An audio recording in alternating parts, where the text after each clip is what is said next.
You got it in the right time zone? You know what? You know what? I don't know. Doesn't it automatically know that? We're supposed to be live now. It should default to you're still not live. You got it in the right time zone? Oh, you're live. Yeah. Hey. You're Great. live. You know what? I didn't even check that, Steve. Art It just went Carlson, live. Steve Carpenter, we got Ron. Let's bring him on in. Where is he? There he is. Good evening, Ron. Hey, what's happening, everybody? Too much. Hey, long time no see. Yeah, hey, Steve. Hello, Al. Good afternoon to you. Al, Brent, Timeless Truths. Al Diaz. Art, Hey. how are you? Al, you got your email, right? Ron. What's all that stuff? Hey, Jay. What's all that stuff with the Los Angeles riots, Steve? You know, what happened is I come to the conclusion, I figured it out. The stores were closed down for so long. So what it was is all the movie stars got tired of waiting, and they hired all these people in order to go break into the places, open them up, get what they wanted, and then bring it on back. And it was cheaper for them that way. Actually, Steve, they're undocumented shoppers. But they have driver's licenses. Yeah, in California, they have driver's licenses. Hey, Rick. Rick Halbur joined us. Rick Halbur. Mr. Halbur. Yep. Well, I got to fly my little Tinyhawk yesterday. Did you? Fan? Yeah. Boy, it really lights the ceiling. Boy, you just give a little bit. Boom. That's And I've got vaulted ceilings here. That's one thing that I one time I just took the control one time. There's a huge difference between a, shall we call a photography drone and an FPV drone. Oh yeah. When you go up, it's up. Yeah, I just gotta remember that, you know, it's just a little dab will do ya. And even more. Hello, Al. Beach Andy, welcome to the show. Hey, Jim, Art. if you don't mind, can I plug a special show on Friday? absolutely. Hey guys, how you doing? Drone How's Friday, everyone doing? Friday night. So Beach, how check you doing? that Rick, out. how you doing? Everybody in the chat. one of the guests.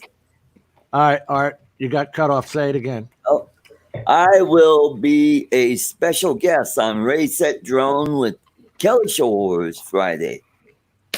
Okay.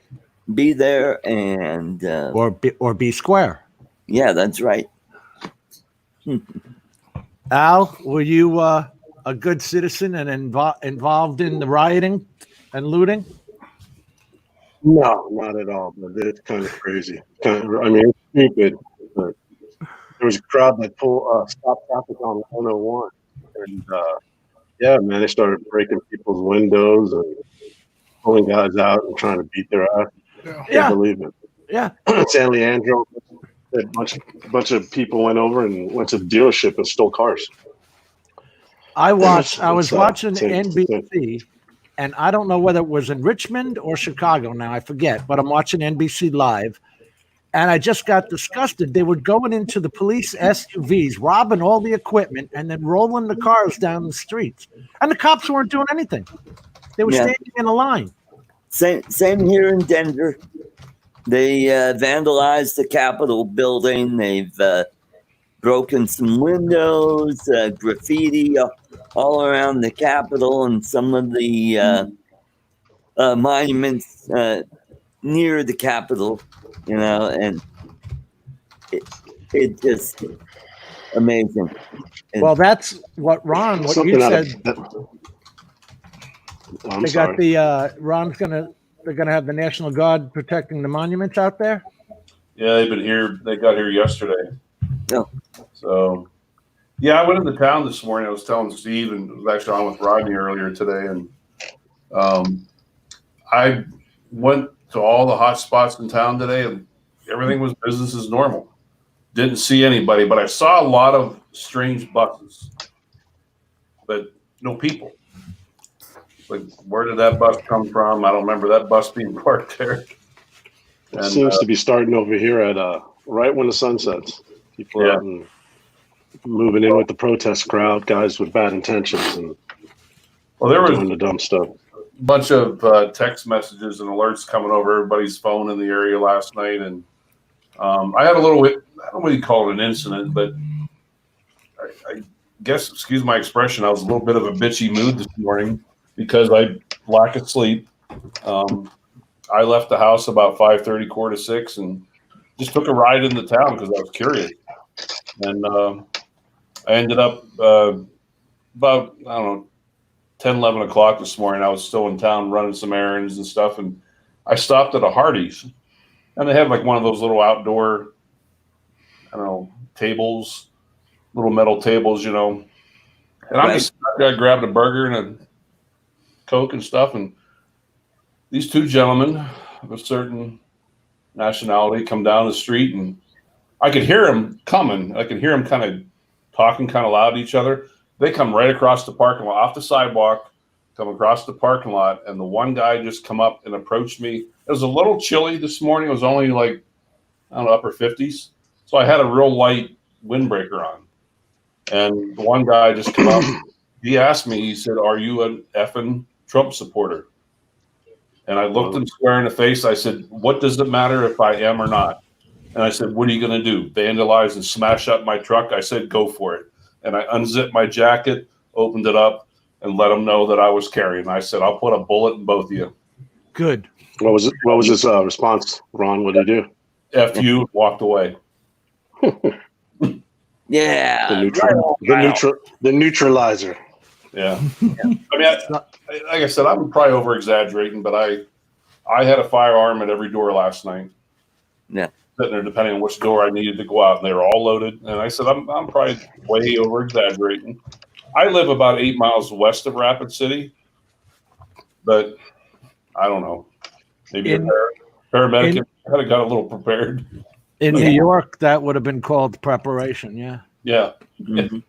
But I'm sure where Steve's at, there's been crazy stuff happening as well. I've seen that one video with that poor North police and officer south. trying to subdue that one guy and getting. He was relentless though. He wanted to hold on to that guy that he was going to bring in. Good. Yeah. But he was getting pummeled. He was getting pummeled. You had to let him go. Finally, it was a crowd of them.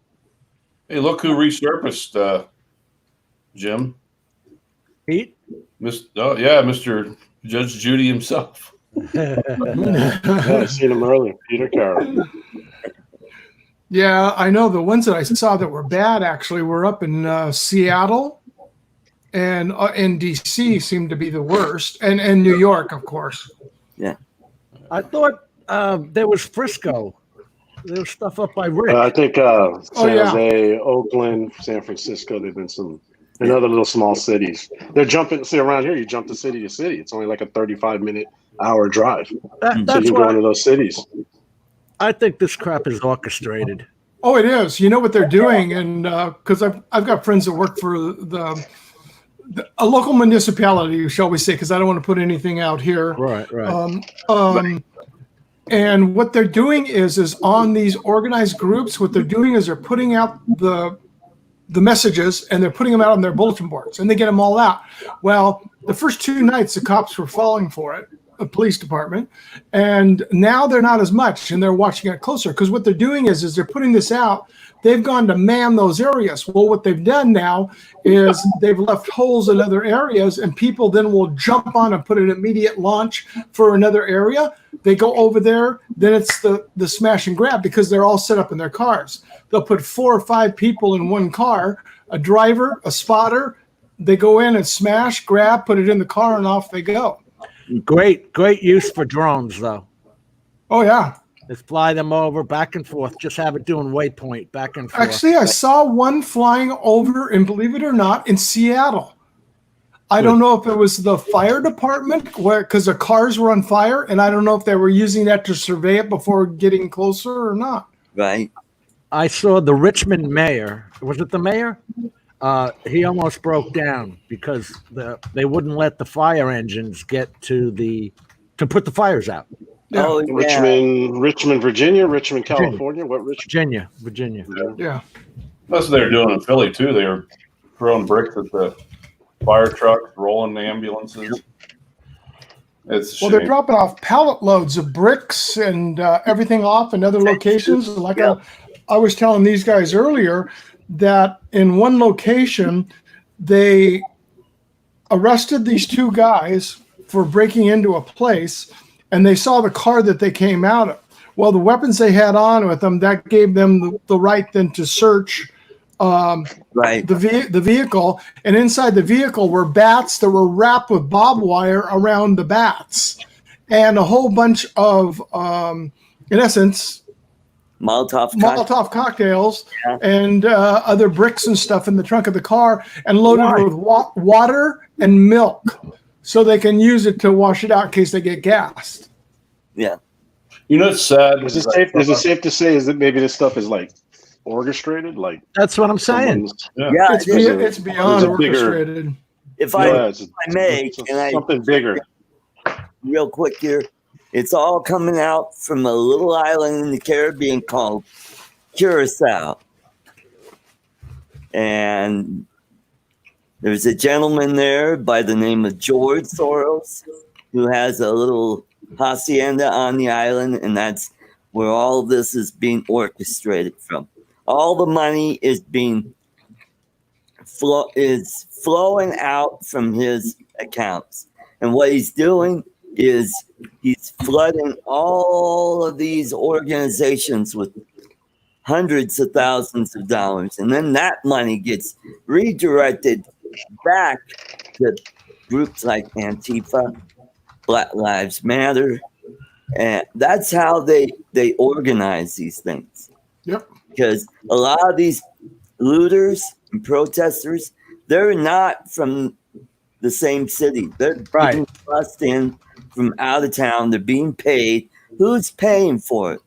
And now the president has declared Antifa a terrorist group.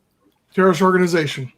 A terrorist organization. And if we find out that there are members in Congress that are donating money to this organization or supporting this organization in any way possible, Republicans should use that in their ad, saying, hey, these people are anti-business, they are anti-American, and that's why you should vote Republican. There's only one little problem with all that, Art, and it's called a little speculation called a nonprofit 4C. Right. And being a not-for-profit 4C, you do not have to disclose who the people are or where the funds came from. Mm-hmm. That's true. That's true. Mm-hmm. Art, Now, wait a minute, Ron. Before you talk, I want to throw this to you. Okay, I thought that was nonsense, but then somebody told me that you can find it on Facebook Marketplace as an actual job. Go ahead, Ron. Mm-hmm. Yeah. I saw it on Facebook advertised. I think I was telling you, Jim. Yeah, yesterday. You could actually here you need to work. Here you go. No, Art. The only thing I was just going to say to you, being that you're into politics so much, is I watched. I don't know whether it was Fox or whatever. I was sitting at the tire shop today getting some stuff work done on my truck, but they have the governor of Illinois on there, and his whole big thing. What was the name of that state? Illinois. It's Illinois. Well, whatever. The S is silent, like the P in swimming. Yeah. Okay. He's making fun of the noise. Yeah, but the D is silent for the big dumbasses that they are. So But his whole thing that Carry really on. Go ahead. me off and showed that where the Democrats' heads are is he was so against Trump. He's like, well, yeah, he's threatening to bring in the military to stop these protests while he's going to violate the protesters' civil rights. It's like, really, dude? They're tearing apart one of your cities, moron. Yep. Don't you lose your rights when you're destructive? And the whole thing, the only reason all of it annoys me, I don't give a damn if you riot and loot in your own town. But then I want a fence built around that town because now I want you to live in the town you just destroyed. Yeah. I'm not fixing it. Yep. The wall. Yeah, another Trump. Peter's leaving. Peter doesn't want to hear about American stuff. He's in Australia. He's leaving. Yeah. He just wants to sit there and watch Judge Judy and be happy. The one thing that I have to, it was very heartwarming to see two things that I did see on television. Well, three things. The first one was there was a police officer that got separated from his group, and a bunch of the protesters, they went after this guy, started beating up on him, and these legal protesters came in between the groups or the radicals and the police officer, and they blocked him up and pushed the police officer up against the wall and stand there and held an armed fortress so that these rioters could not get to the police officer until help could come. Right. The second one was with one of the National Guardsmen, and they were coming after him, and it was really confrontational. And he goes, "Get out of here. You're the federal government." And he goes, "Get out of here? I live 8 blocks from where we're standing right now. So don't tell me to get out of there. This is my hometown. I'm here to protect you. I'm here to protect the people in our town. And I'm here to protect our homes. And if you have a problem with that, you get," and he says, "the hell out of here." And all of a sudden the guy just backed up and he goes, "You live here?" He goes, "Where do you think all of us are from?" Every one of the National Guardsmen and women that you see here live where they're at. They're not coming out from out of state or anything. They are all live there, and they're here to protect them, their families and everybody else. And he sat there, and this confrontation just turned 180 degrees around the other way. Hello, Mel. I saw in Washington where the police were kneeling with the protesters. So that deflated the whole incident. And that was a quiet, peaceful protest. Yeah. I have no problems with protests. That's part of the First Amendment. Where I have a problem, and I assume all of you have this problem, is when they start damaging property. And that's where exactly. I because that's just uncalled for and unnecessary, and it hurts their cause. Well, it shows that they have no cause. Yeah, exactly. You know what? That's right. I had this whole kind of discussion reminds me of a little story. I had we shouldn't even be discussing it. They'll probably ban this video. What do they do? Yeah, I was thinking that too. They can't do anything. They can't do anything legally. But anyway, they can try, and you can fight them and win. Sheriff came up to my place and said, "Have you seen such and such a dog?" And I said, "No, sir." He said, "Well, neighbor across the street said that it was foaming at the mouth and growling at her and stuff in her own front porch and whatnot." He said, "Do me a favor." I said, "What's that?" He said, "If you see that rabid animal, let the air out of it." Now, there you go. Hello, everybody in chat. Hello, everybody in the panel, by the way. The thing to do with rabid animals is let the air out of them. And that is, I don't care what kind of rabid animal you're dealing with. If you're dealing with a rabid animal, something acting like a rabid animal, simple, let the air out of it. In other words, put holes in it? Yeah, lead poisoning. Yeah. Or copper. Yeah.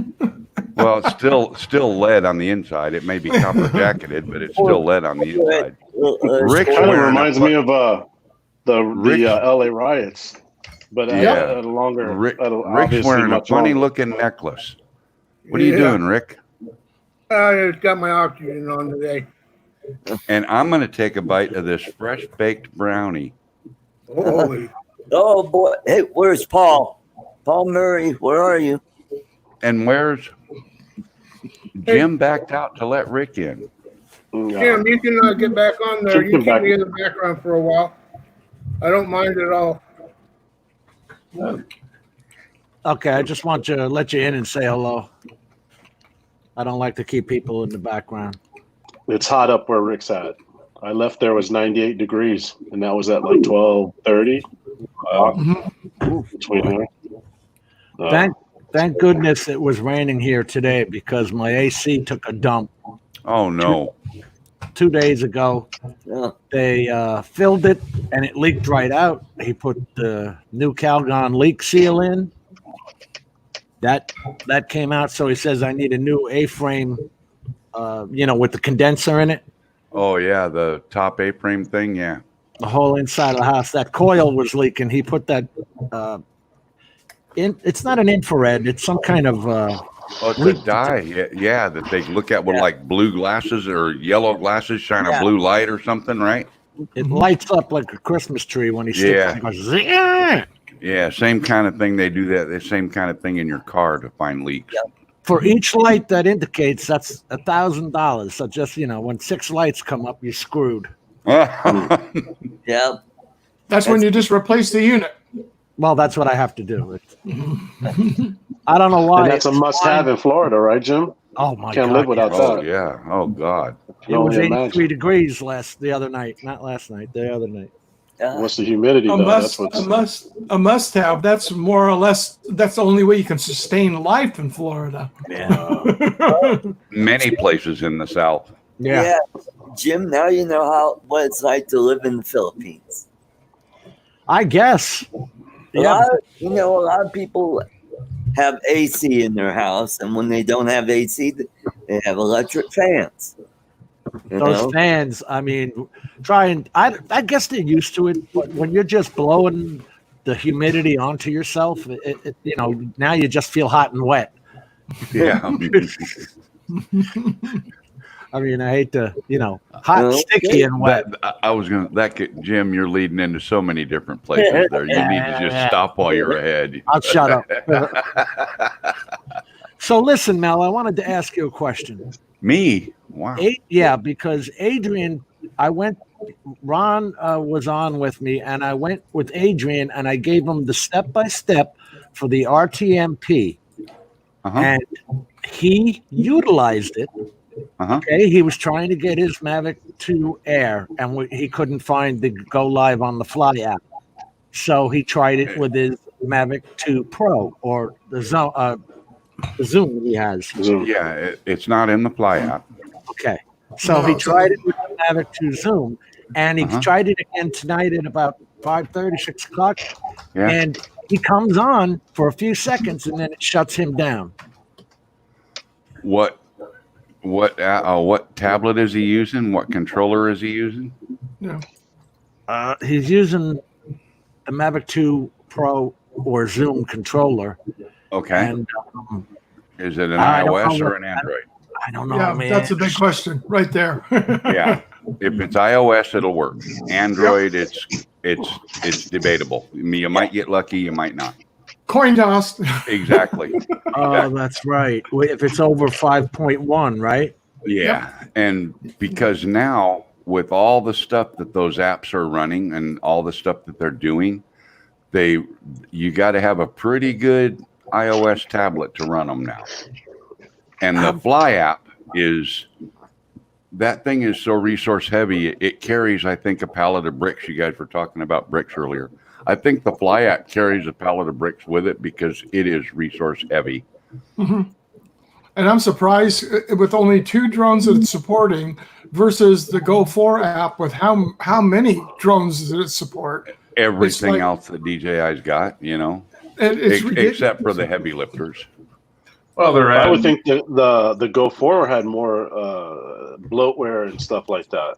Well, see, that's the thing is the Go4 is now so busy. That's why DJI put the Air on the Air 2 on the Fly app. Yeah. Just So have that, it's natural course. The next few birds will probably be on that app, I suppose. Or Yeah. consumer. I don't think the Mavic 3 will be. I think that'll still be on the 4 app because it's going to be compatible with the smart controller and all that stuff probably right out of the gate. So assuming they're still supposed to do a Mavic 3. My sources at the end of last year said it would be released first quarter, and we got a Mavic Mini and a Mavic Air 2. So, Where was Rick today? I got to let Rick on. Rick, tell us what you're talking about. Let me get out of here. But I Jim, think Adrian's in the background. if your friend is using an iOS device, if you get me with him, I can get on Skype with him, and I 99% bet that I can get him live.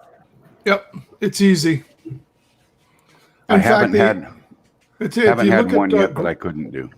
Greg's video is just the sweetest little short to the point. Yeah, Works every time. I've got the same videos, and I can walk you through it step by step. Hey, Mitch. Hello, Mitch. Hey, man. Hey guys, how you doing, everybody? Hello, Mitch. This is where StreamYards fails. And something So by like default, you can only have 6 people, obviously. exactly. Well, So Jim is very what do you popular, need? you know. What do you need to do to get more? Let me guess. Oh my Pay God, into it. Adrian's Adrian, hello, Adrian. You Adrian. can't. Oh my gosh, with Adrian. Hi. StreamYards, you can't get more. So no. can you guys hear me? Absolutely. Okay, What? so let me explain. What did you say? I can't hear you. Steve, don't be like Jim. Anyway, so He's not here, so I gotta stand up for him. I hear you. So Mel actually, oh shit, what the hell happened? Okay. Anyway, Jim gave you guys the wrong information. First of all, last night is when I was trying to use the DJI Mavic 2 Zoom, and it was kind of crapping out on me. However, I've actually blamed my internet because my internet is kind of shitty, excuse my language. But today, where I had a perfect signal on my phone. So I actually took my DJI Mavic Air 1. Okay. So I took my iPad and I took my phone. Which iPad? Which one? This is the iPad. I think it's the second generation, the 2018. Android. Won't support it. Yeah, it will. The 19 supports it. 19 will, but he's saying it's generation 2. That's not generation 2. That's a 2014 version. No, 2018. If it's a 2018, Second generation. Yeah, it should work. That's a good iPad. So anyway, so listen, Mel. So as I got it, when I connected it, it told me that it went live right away because everybody that's pretty much subscribed got notification, including Jim and some other guy. They started talking right away. But for some reason, it lasted about 25 seconds. It's still on my end. It told me that I was live because, it gives you like a little counter where In the top left corner, yeah. Exactly. Yeah. But on my YouTube, on my phone, I saw that I was live. 25 seconds after it says offline. And then I just could not get it back on to say online on my damn phone. On the YouTube app. Again, on my iPad connected to the internet, it told me that I was live. I still the little counter, the clock still going, say live. But on everybody else and on YouTube, I'm not on. It says offline. I don't know what the hell that meant. You didn't have a solid connection to YouTube, to the server. That's what I was thinking also. It probably, if you would have at that point tapped the icon in the top left corner, the streaming icon, tap that and say end stream or stop streaming. I can't remember what it says, one or the other. Anyway, stop the stream, wait like a minute or two, and start a whole new one with a new title and everything, and redo it. Now, when you do that, are you sure that you're signed into YouTube with the app on the tablet? Yes. Because you absolutely must be signed into your YouTube to stream to your channel with the app on the tablet. Yes, sir, and it is. Yes, sir. And you're sure of that? Positive. Because that's the biggest thing where people run into trouble. He did that correctly because I was on the phone with him while he was doing it, and I had my other computer bring up his channel. It was working, and it stopped. That makes me question whether or not you were actually signed in to your YouTube account from the tablet, from the app. How the heck would he know? Because it was streaming. And yes, I am, and I understand what you mean. But on my iPad, I'm connected to my YouTube because right now I actually have it on a StreamYard. Okay, on the iPad maybe. Yes. But I'm talking about through the DJI Go4 app. You must sign into your YouTube account inside the app, not just on the tablet. He did he went custom. Through the app, he went custom and did all the lineup like he was supposed to. I walked him through the RTMP. So you did RTMP // All that good stuff, yes, sir. RTMP YouTube.live2 / and then the 4 sets of numbers. And then I put my little StreamYard key. Then, yeah. Yes, sir. Yes, sir. So again, it went through. It was signed in. It went through just fine. But then again, it left me on for a little bit, and then it just take a dump. Only lasts for about 25 seconds. Then it goes off. Oh, that. Question for you, Adrian. Yes, sir. Were you on cellular at that time, or you were on Wi-Fi? Last night I was on Wi-Fi. Today I was on my cell phone and on my cell phone. Okay, I have both versions of the iPad. I have the generation before, right before the 2019 came up, which is the new A12 processor. That works fine. I had a problem where I dropped off, and it's because YouTube changed the keys on me. So you always have to double check your key. That's number one. Number two, on cellular, because when I'm do live stream, just about 99% of the time. Yeah. When you're out there, it's the cellular connection will drop it. I will get that buffering. It'll say connecting. It connects. You go live, and the next thing you know, you're in La La Land, and you don't know where you're at. And I know where I'm at. I'm by a really busy section of freeway and what we call a toll road, and it just gets inundated, and we lose the connection. Don't you have to stream with 2 devices so you can see the chat? I don't know anything about live streaming. I tried, but I failed. Well, I do. Because I have the 2 iPads, and I use my other iPad. The one has a cellular built right into it. The other one doesn't. So I'll use that or to view my chat like Mel does, or my phone. And that's the one I'll use for it and connect through my phone for it, for just watching the chat. But when you're on the live stream, you will have problems on cellular networks every once in a while, just depending on the congestion. What part of the country are you in, Adrian? What city? I'm in Florida, sir. Okay, so there shouldn't be where I was in Micanopy, Florida. Okay. Now, on the tablet that you were using, does it have its own internet service? So it can I was doing a hotspot on my phone, over my phone. Okay, that's 50% of your problem right there. Yep. Because the hotspot can get interrupted somebody can sneeze in California, and that's probably what it was. Steve sneezed, and you lost your connection. Steve, did you sneeze in California while Adrian was trying to? Shame on you. Achoo! Yeah, I watched you go live. Achoo! You California guys, man, always causing trouble. Oh, look at there. He's spraying you down, Steve. He's spraying you down. So, Adrian, the best thing that you can do is the mobile device that's connected to the drone has to have its own internet service. Okay. And then you can go live with the RTMP or the direct YouTube link, depending on your subscriber count. Yes. Okay. If you're sub 1,000, then you'll need to use the RTMP link.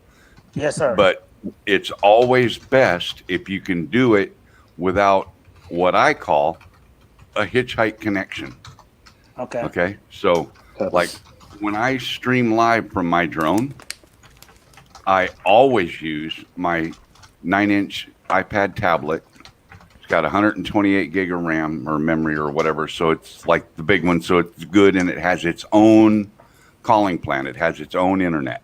And that's exactly the one I have too, Rick, except I bought the one that's Wi-Fi only without a data plan. So question for you, and I think you just literally answered it. Maybe because I use my phone as a hotspot, that's probably the reason why. So maybe I should just try my phone by itself. Especially if you can use your phone for a hotspot if you don't use your phone to do anything else while it's being your hotspot. Okay. Okay.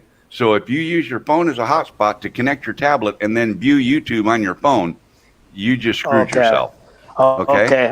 That answers my question. There's not enough meatballs in the spaghetti there to feed a guy. All right. What else do you have to shut off? Do you have to put it on airplane mode?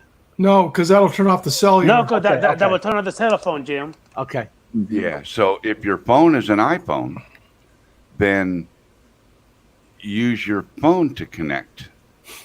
Is your phone an iPhone or an Android? Yes, sir. An iPhone. Oh, okay, and fairly new. It's pretty much. It's brand new, pretty much. Yeah. Within like the last year. Yes, sir. Yeah. Just pop it out of the case, pop it in the controller, plug it in, go direct RTMP live via your phone. Yeah. Then if you want to watch your own stream so that you can see the chat on another device, then you need another phone or something that you can connect with, separate from the phone you're using to do your live stream.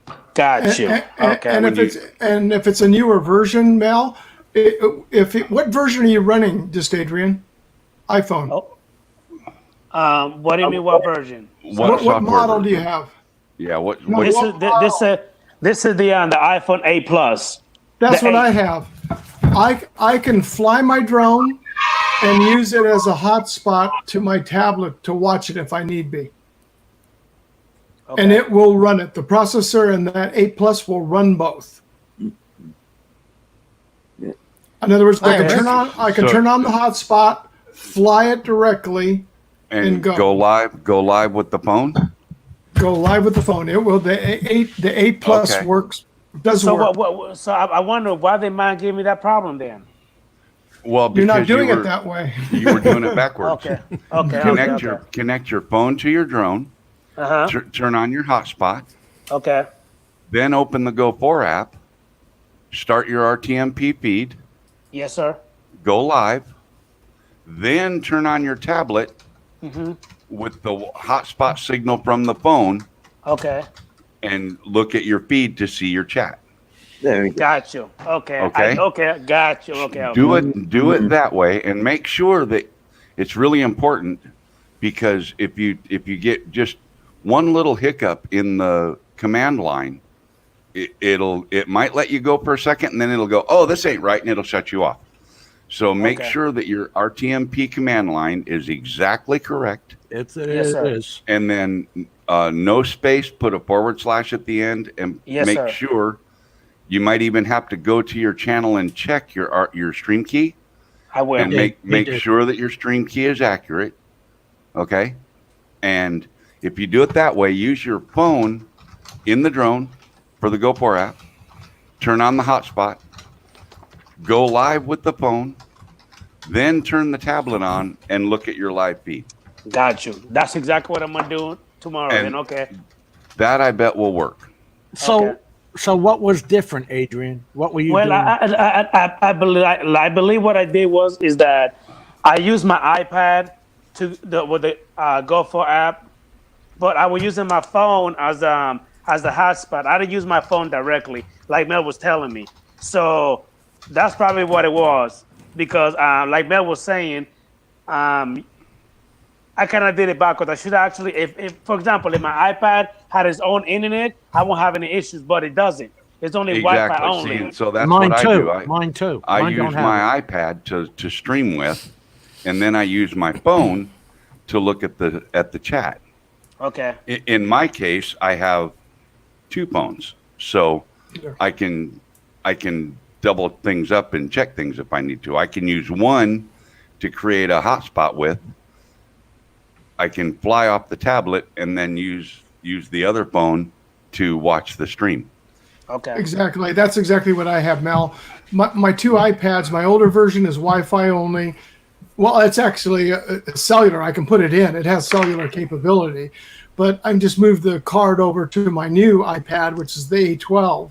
So I stream with that, and then I use my phone for watching the chat. Well, Yeah, wait a minute. So you're telling me now two. I can't take my phone, use my phone as a hotspot, and fly it off my iPad Mini 4? You can, but what I'm saying is what I normally do. I use my new iPad to fly on the Go4 app. Right. My Mavic Pro, so I'm using the Go4 app. I fly it with that, and then to watch the chat, I use my my phone. But I have used my phone to fly this, turned on the hotspot, and used my non-cellular tablet on YouTube To view the feed. to watch monitor the feed. Right. Okay. I'm confused. Just I'm to confused. To answer Al Diaz, like Mel was saying, Al Diaz, if you don't have to have 1,000 subscribers to live stream using RTMP, correct? You don't have to. Correct. Correct. Because It's only for if you've got more than 1,000 subscribers, you don't have to do this. Correct, which I do, which I don't have any problem doing it. But even though another thing, Wait.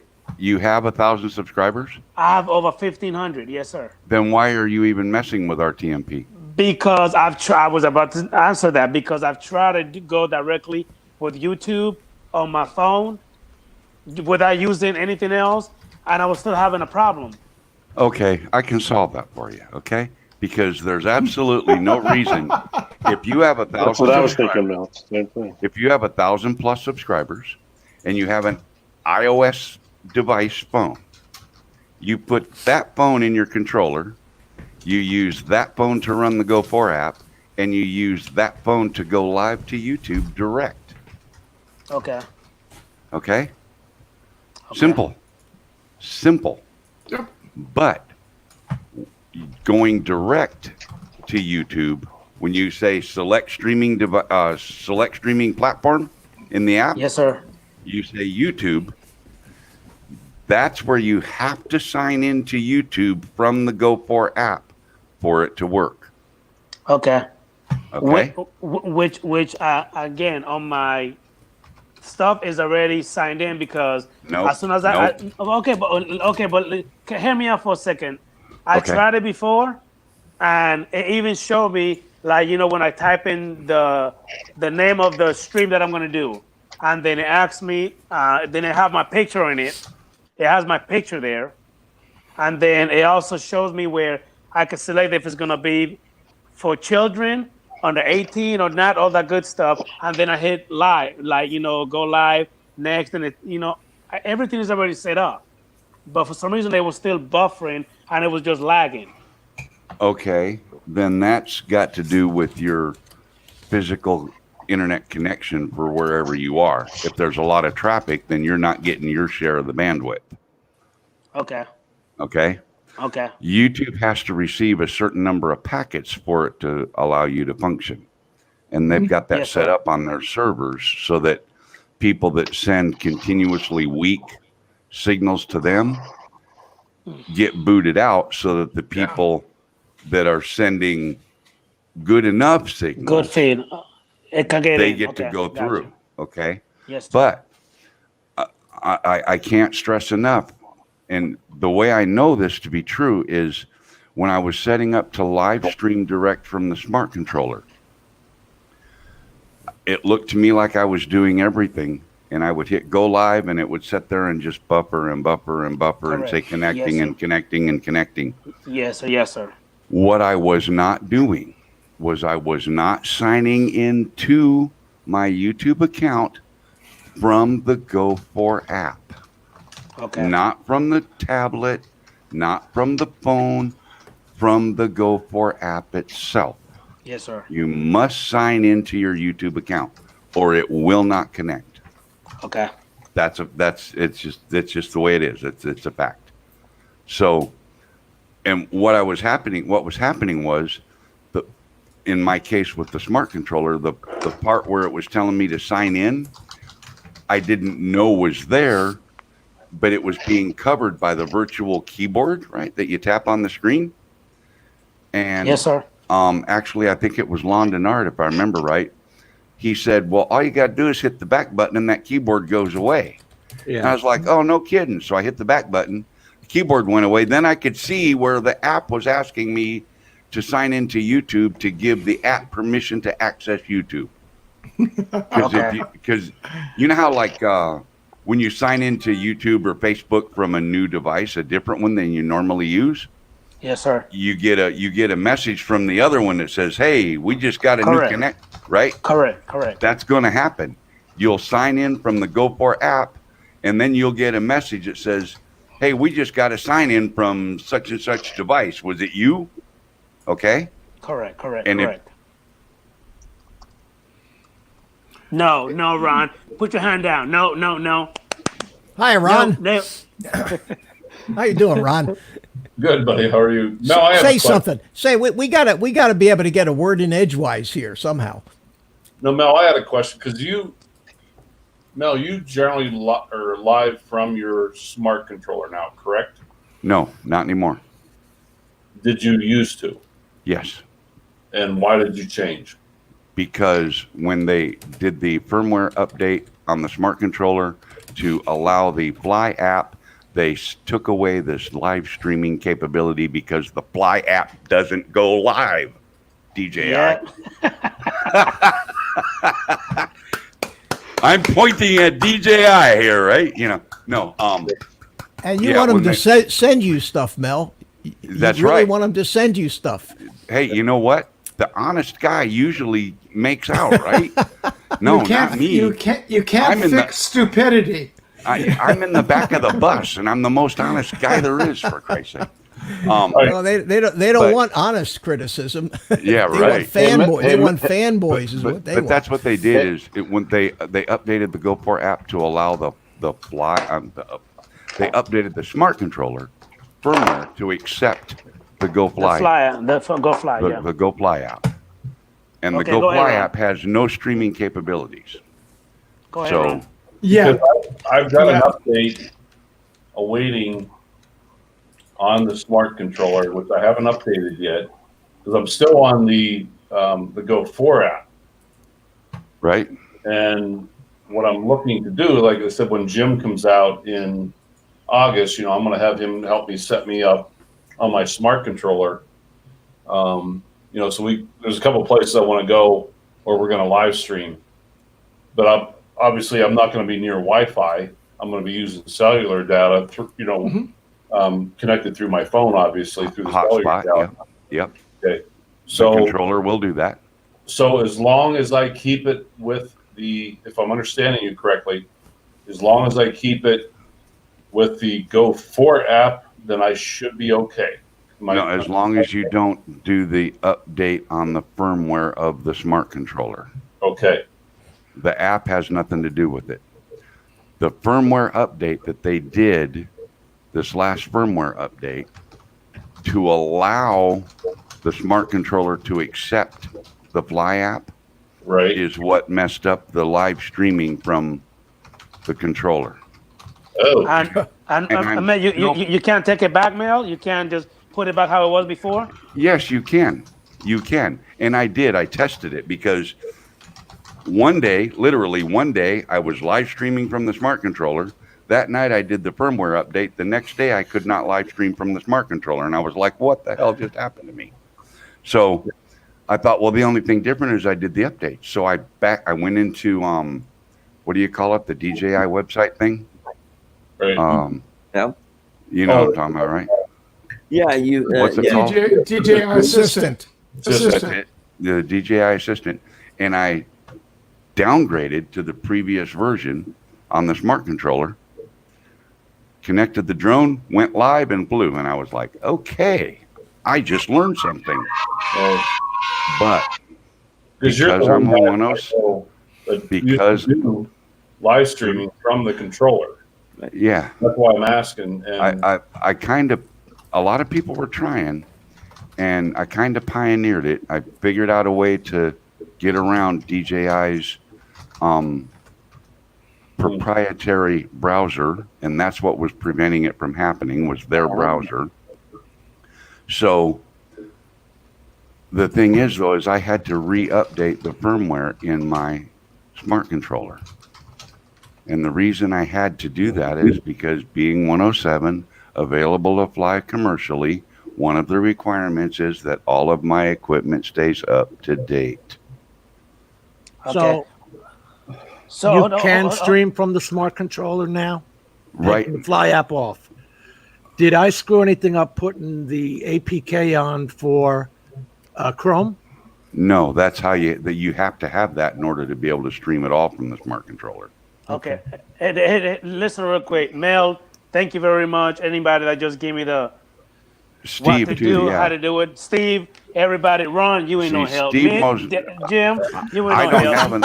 I don't have an iPhone, so I can't help you with that, Adrian. I mean, Mitch, you were just there looking pretty. You didn't even say a word. Hey, that's my job here. That's my job. Mitch is like the bald, strong guy. He holds everything together. That's it. Listen, fella. Hey, Jim, I'm about to jump out. Let somebody in. I'm about to take a shower. I'll be back later.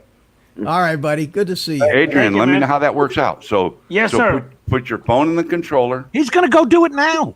Go directly No, live. I'm going to wash my ass right now. Hell, no, I'm dirty. Go ahead, Mel. TMI there, Too much buddy. information there. Yeah. TMI. We didn't need to know that. I love you guys. I'll be back later. Okay. See you later. Hey, Jim. Drop the soap. They're keeping you busy here. We're going round and round and round and round and round here. Yeah. I'm trying to give musical time. chairs. It's like musical chairs. Hey, I have a question for you, Mel. Today using the smart controller. Okay. I was in Class D area, controlled airspace. I got approval. I was about 3 miles from there, and guess what happened? I couldn't take off. Really? DJI drone wouldn't let me take off. So I thought I had my cell phone. You can do DJI connected. unlock. Yeah, well, to connect it, right? So you can you get your code and you can unconnect it. Right. It wouldn't work. It would not work. You know what saved me? I brought my OEM control. I brought the OEM controller, and I prefer to fly with the smart controller. So I had to use the dual system.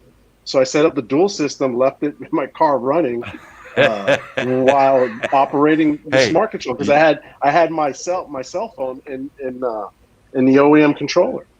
But this thing, man, has some hiccups. So you were using the smart controller as the second controller then? I was using this. Yes, I was using it as the second controller. Yeah, gotcha. What a pain in the ass, though. Every time I landed, I had a. But what a great way to outthink it and get around it. That's cool. Oh man, but it was a waste of time though. It took a long time to figure it out. It was pissing me off. See, one of the problems with the smart controller is it doesn't have its own internet service. It has to read Wi-Fi. Mm-hmm. That's, to me, one of the downfalls. That's the problem with the Crystal Sky too. Yeah. I got rid of the two I had. Mm-hmm. But there's no Google Play Store in it. Does that matter? In order to set up the Wi-Fi and get that all connected? That's why you sideload Google APK to your smart controller. Because here's I did that with Chrome. That's what I'm talking about. Chrome APK. The browser that's on the smart controller, there's 2 lines of code in that browser that block Google services. And it's Google Agent something. I can't remember all the stuff. I just know Google Agent. And you can't remove that browser from the smart controller. It won't let you. But you can load Chrome APK. Just Google that, Chrome APK download. That's what I did. And sideload that to your smart controller. Then I'll get my smart controller and show you. I can turn it on. I've got the Google Chrome browser button on my smart controller. This also works for the Crystal Sky because Mel had me download it onto the Crystal Sky, which is a useless piece of crap the way they have it right now. There's no dongle for Wi-Fi. I'm really pissed, but we'll talk about that later. Gotta wait till version 5. Well, they have some of that stuff included. And you know what, Jim? Because of all those reasons, I don't know if you can see it, but can you see my Crystal Sky sitting there? There's not. Yeah, I know. You got the 5 over there. Yeah, see there? Right there? Yeah. Yep. Sitting on the shelf? Yeah, Stingray, they really That's where it sits. Because listen, you still got a $1,300 controller, the Cendence, with a $800 stupid Crystal Sky sitting on top of it, and with no way in hell to either go live or get an N-trip system going for Al. You know what I'm talking about, right? For surveying. Yeah. You just can't. You can't dongle the thing. Because it doesn't have internet service. Right. And to me, now, okay, I'm paying for my phone to have internet. I'm paying for the house to have internet, pay for my tablet to have internet. I would hate to have to pay for my controller to have internet also. Another $20 a month or something, right? But I would do it if they put a dongle available. They don't. But if it had its own internet service, Jim Boyd would be walking around like this all the time. The damn thing's heavy, man. Yeah. You got that right. Oh, hush, winch. Hey, let's Jim, see what Steve has to say about that. Bounce me out. Let somebody else come in for a minute. I'm going to go pour a coffee and have a smoke. I'll be right back. Okay. Bye. Hey, question number 2. I know Mitch is probably getting pissed off because it's not FPV questions and art too. No, I'm not pissed off. I'm enjoying it. This battery today, all right? It doesn't teeter when you put on flat when I press on it. Right. But when I try to take it out of the drone, it doesn't come out. Now, what's the manufacture date? You know what? I don't know that offhand. It's not going to tell me there. I got to go check on air data. Is it puffed up? And where's it rubbing? Where's it rubbing? What? Well, here's this. These little clamps right here.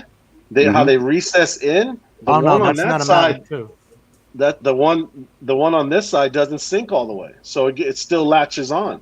And I don't know if it's because the battery's heating up and swelling up. Might be. But you know what? When you put it flat on the table, it's not rocking. It's just flat. Here, you see that? You see that art right there? Let me get my magnifying. That's probably the catches then. Try this. Take some lipstick or crayon and mark all around on that battery. Literally. Put it in and pull it out. I thought you were going to say draw a face or something. No. You can use that that's an old trick for drywall. You put your electrical socket, you draw lipstick on the outlet box and then put your drywall against it, and that makes an imprint so you know where to cut the hole. You find the rub marks. Trick. Yeah, that'll help you find the rub marks. Okay. Then once you find the rub marks, if it's only rubbing on the catches, then you know you got the problem. If it's rubbing on the side of the casing somewhere, then you know that it's getting hot and swelling. No, because the other batteries don't do that. This one does it all the time. B-Mac, how you doing? Hey, Brian. Hey, Brian, how are you, buddy? Brian. So we need more people, Jim. We need. What do you got? 27 in the green room right now. Yeah. Jim you need is to hire you need a full-time producer for this. Jim. He's the StreamYard DJ. I'll let Steve handle. Steve, you handle this end of the conversation. Too bad we can't bring Steve into my vMix, because then he could have 6 and I could add 9 more, and he could have 15 in here. Hey, Mel, on that note, I was going to ask, because I was thinking about this. Can you daisy chain StreamYard? I don't think about so. it. In other words, no, you can't. No, you can't because you're connecting to their server. If you were hosting it, you could. Yeah. No, I'm saying not someone. Okay, I see what you're saying, because I'm on. Yeah, the only way to do it is connect to their server. So the only other app use OBS. Yeah. First, you can bring StreamYards in or to another broadcast platform. Not using OBS. Zoom is really the only way to go when you need more people. That's but economic. Normally, you don't need. Normally, 6. If there's more than 6, you can't get a word in edgewise anyway. What's that, Mitch? Yeah. I said when there's more than 6, you can't get a word in edgewise anyway. Hi, Rick. Rick's what look was at that coffee Mitch? Rick Halbur. I've been trying to say hi to Rick the whole night, and I haven't been able to. How you doing, Rick? How are you, buddy? Doing wonderful. Rick's got Oh, his good. cup, Good to his see you. mug. Good to see you, man. I'll be Hey back. Rick, Jim. did you get All right. did you get my last chat to you about the prices? I think I missed it. Okay, let me go back. I'll scroll back and I'll repost it. What did I do wrong? It's Just keep pushing buttons, man. the iPad Mini, the new model, the iPad Mini with 4, which is the 2019 version, with 64 gig with cellular, Wi-Fi and cellular is $529, and if you jump up, which is the one I bet for the difference, 28? it's $579 with 256 gig. Well, let me ask you guys a question. Does anybody know anybody who has an idea of how to get Wi-Fi to the Crystal Sky, Wi-Fi or cellular? Has anybody heard of a dongle or anything? Like Brian's talking about daisy chaining. Wait a minute. Can we do Crystal that? Sky, the Crystal Sky has got Wi-Fi in it. No. Sure it does. How? It connects to the remote directly through USB-C. No, it has a Wi-Fi. It has Wi-Fi in it. I can turn mine on right now and I hook to my house Wi-Fi. It's built in. You just got to turn it on. Are you can't live streaming? Well, we're not talking about streaming. You said doesn't have Wi-Fi. It has Wi-Fi. Yeah. Yeah, It has but to I have wanna in use order it to to do stream. it has to in order to do your updates, unless you're directly connecting to Yeah. the DJI No, it has Assistant. Wi-Fi. Every time I turn it on, I get it. You can use it as a tablet, and if you've got you can go into the browser on it, and you can cruise the internet or or if you have Chrome side loaded. Yeah, you can I use did. That. I did sideload Chrome. Yeah, my maybe bad. you But just didn't turn it on. I'm meaning streaming. I mean, why can't I stream then? Why can't I RTMP through it then? You should be able to. It's an Android 5.1, and they won't let me. It just sits there spinning. I've had this Really? conversation with Mel. I haven't tried mine because I don't do a lot of live streaming, which kind of Try leaves it. me out of all this mess. But Well, just try it one time. Just okay. play with it. I mean, I use mine just as a monitor when I'm flying my Mavic 2. That's it. And it works fine for that. Yeah. Rick, when I was talking about the new 2019 version for the Mini 4, it was $529 for the 64 gig, and for the 256 gig, it's $679, and that's with the Wi-Fi. So you can live stream right from the tablet. That's what I wrote in the post to you when you asked that question. All right, that's great. Thank you. Yeah, no problem. I mean, to put it mildly, it sucked. I mean, I bought that iPad Mini 4, and then like four different updates. Hi, Al. Were you saying hi to me and I wasn't paying attention? Yeah. I apologize. I did say hi to him earlier. Scroll back. I said it. I apologize. Sorry about that, Brian. Hello. How you doing? No. Yeah, during the updates on the Go4. Hey, Hi, Brian. I'm texting. Hi, Brian. How are you? I'm just sitting here texting and chatting, man.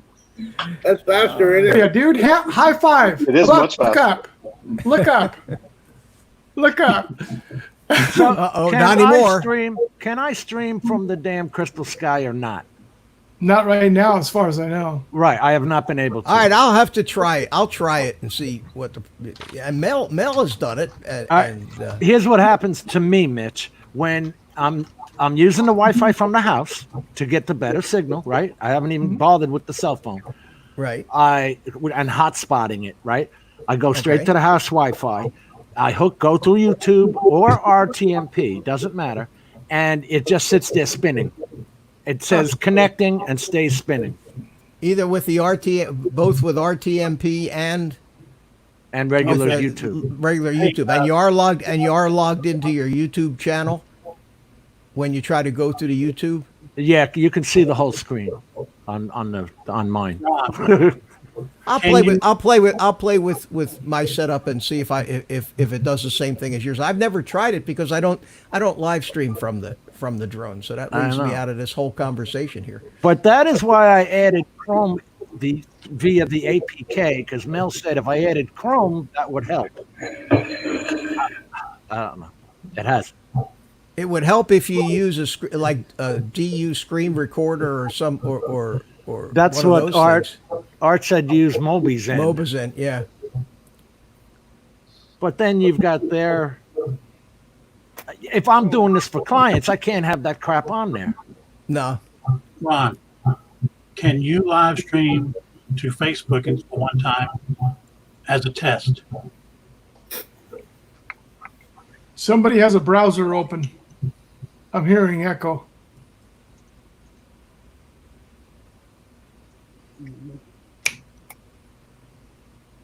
Hello? Wait, what's Brian saying? Can you use? I said, can you try to, instead of going on YouTube, live stream to Facebook? To Facebook. I have not tried it. Because Facebook is 10 times easier. You don't need anything. Oh, you don't have to do all that In other RTMP words, crap. what I'm saying, it sounds like because you got the spinning thing, some of the protocols are not lining up to get onto YouTube. It's trying. Well, see now, I don't know if DJI purposely sabotaged it because it's Android 5.1. It's there. Okay. It should not matter. If you've got the right protocol set in to get into their servers, it should not matter. I have never, and this has been a bone of contention since 2018. I have not been able to live stream with that Crystalsky setup. Try it one time to Facebook just for shits and giggles. See if it goes. Yeah, I have never tried that. How is that even on the app?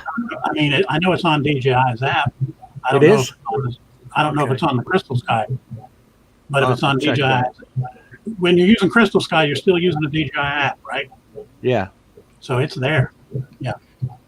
You just have to sign into Facebook like you normally would, and you're done. It's the easiest thing to do is go live on Facebook. Matt and Brian from TDR Drones and Matt Northeast Drone Productions is here in our chat. Hey, guys. Yeah, what's up, Matt? Oh, Brian, look who's how you here. I got to kick myself off. Say hello to Matt. Bad dude, can I give you a call back? He's talking to his agent. He's talking to his agent. You know. Talking to his agent. How you doing, buddy? Hey, Matt. What's up, buddy? Howdy, Matt. How you going, boys? What's going on? Mike Roche is here in the chat. Hi, Mike. How are you? Hey, Mike. How you doing? We got everybody. Jim, Mike Roach needs a wrench, man. Fix him up. The whole Hee-Haw gang is here tonight. Yeah. Yeah, sorry, I just got a phone call just as I went live. Oh, man, I had a late night last night. My God. And then the alarm went off. I'm going, what the hell's going here? And as a reminder, I said, Jim's live show. I went, oh, shit. Oh, are you sure it wasn't Jim going over there to riot in your neck of the woods? Yeah. Dude. He got a Facebook post to go over to hit down there to Australia that they were paying $1,000 a day. For what? To riot. I want to know why Pete left us because we were talking about the riot. Actually, Ron found in Facebook Marketplace where they were hiring people to riot, which has got nothing to do with live streaming from the Crystalsky. Have you live streamed with your Spark or any of your drones, Matt? Yeah, I did. I did that with the Spark, but then they changed it to 1,000 sub thing, so I only did it like once. But you should be able to use RTMP to do it. I can, and I haven't even looked into that. Because generally, I don't live stream when I'm flying because I'm out getting footage. I guess I could do that too while I'm getting footage and all that sort of stuff for the videos and all that. Yeah, you just push the video record button and fly. That people see what you're filming when you're filming it. I was going to say we can watch that technique. Yeah, I do. 98% of my stuff is live stream, and I have 98% of it all backed up on video that I've done nothing with. Yeah. Okay. Where is it? I got to put this up.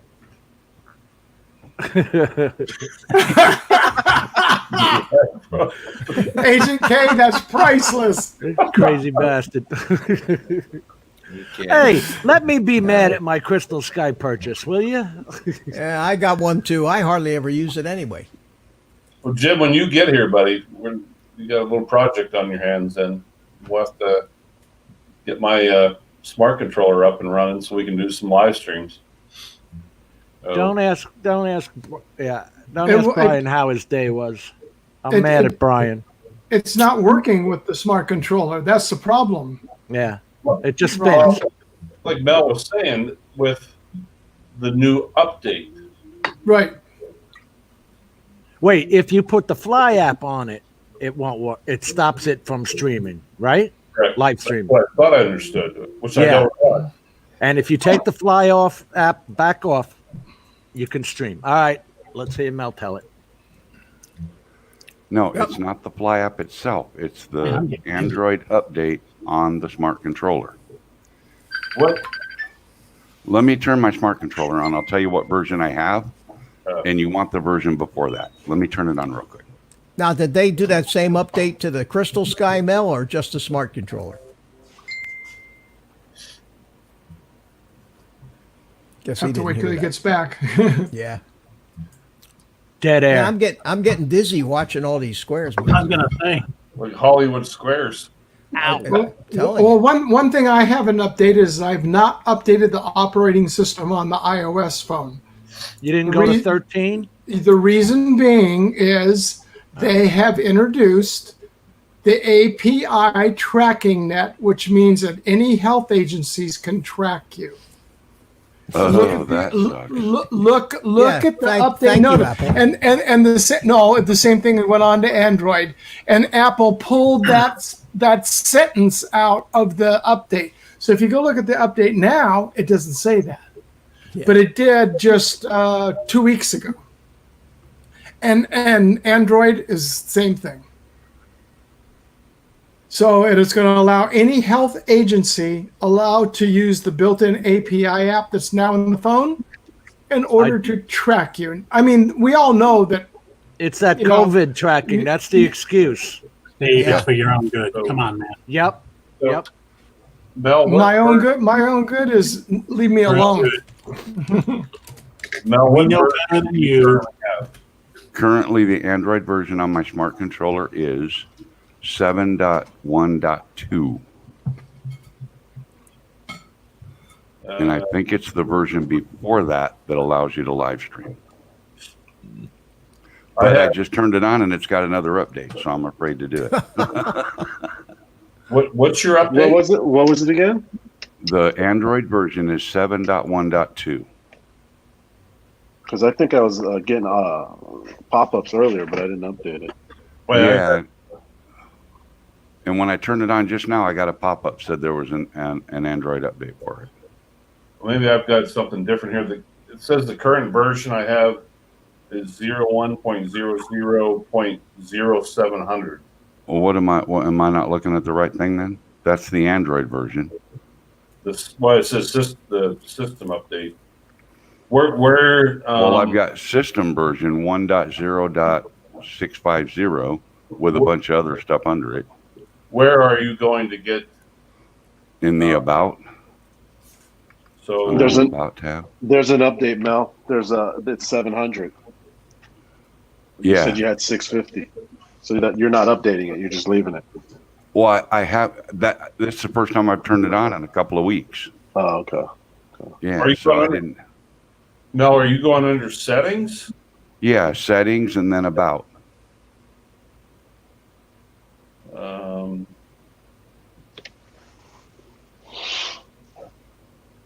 Under device. And it says about.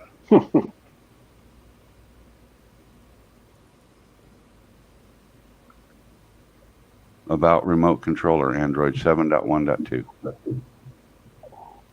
I don't see that. It's under system. Settings. Go to settings. Okay, let me back up. On this screen here, Ron, on the main screen, right? Right. Click on the settings icon. Correct.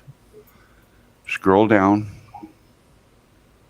past personal, and then you'll see system. The very bottom. Oh, system. Okay. And then it says about remote controller. Tap the only on thing I that. have is date and when I get down to system, I have date and time, system update. Okay, about remote controller. Okay, I'm sorry. Yeah, click on that, and it'll show you all of your to show you kernel versions. It'll show your system version. It'll show everything. Right. So what version are you looking at? On the Android version, 7.1.2 is what I've got. Okay. Now, what do we got here? That's What I are you got. showing us? Who's showing us that? What is that? It's probably Jim. Smart The update controller. notes. Oh, Firmware update notes. yeah, the added support for the V2. Somebody said the Fly app was on the smart controller. I don't think it's on the smart controller. Yeah, you I can thought put I it had on. the MA2. You can put it on there now. Oh, okay. I didn't know. Yeah, yeah. So I know have it guys that have it on there that have the Mavic Air 2 that have been trying to connect to it, and it won't do it yet because the Mavic Air 2 won't let it. So Mel, am I screwed though? I got the same version you got with the Android version. The 7.1.2? Yeah. Yeah. Let me look at. I can plug this in and look at. This is Steve's screen with the update release notes and the versions on it. So your Go4 app should be 4.3.36, and they don't have the pilot app. But the smart controller is always behind on the update, especially on the apps, on the app update. At least when it started off, it was really slow at updating stuff. We're stuck back on the older ones. So that's way back from April 26th?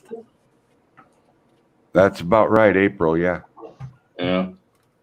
Well, was this the update that screwed you, Mel? I think so. But I'm going to check right now. I'm connecting to the assistant right now. All right. I know where I just screwed the pooch. What? I sold my OEM basic controller. Oh no. Yeah. I kept mine. Okay. Yeah. I wasn't. Yes. You can get them. You get them cheap now, probably. Yeah, Ron. $500. Wow. Okay, here's what I've got. It says that now I'm plugged into, I can share this, right? If you guys want to see, share.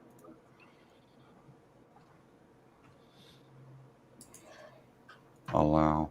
Shoot, I can get it just for that now. I put the link in there, guys, for that the notes for the controller, and it shows all the previous applications and dates.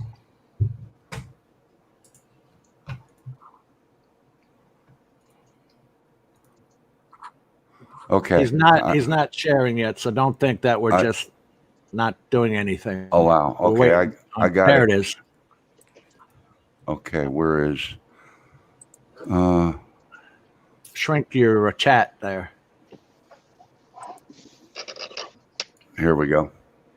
Okay.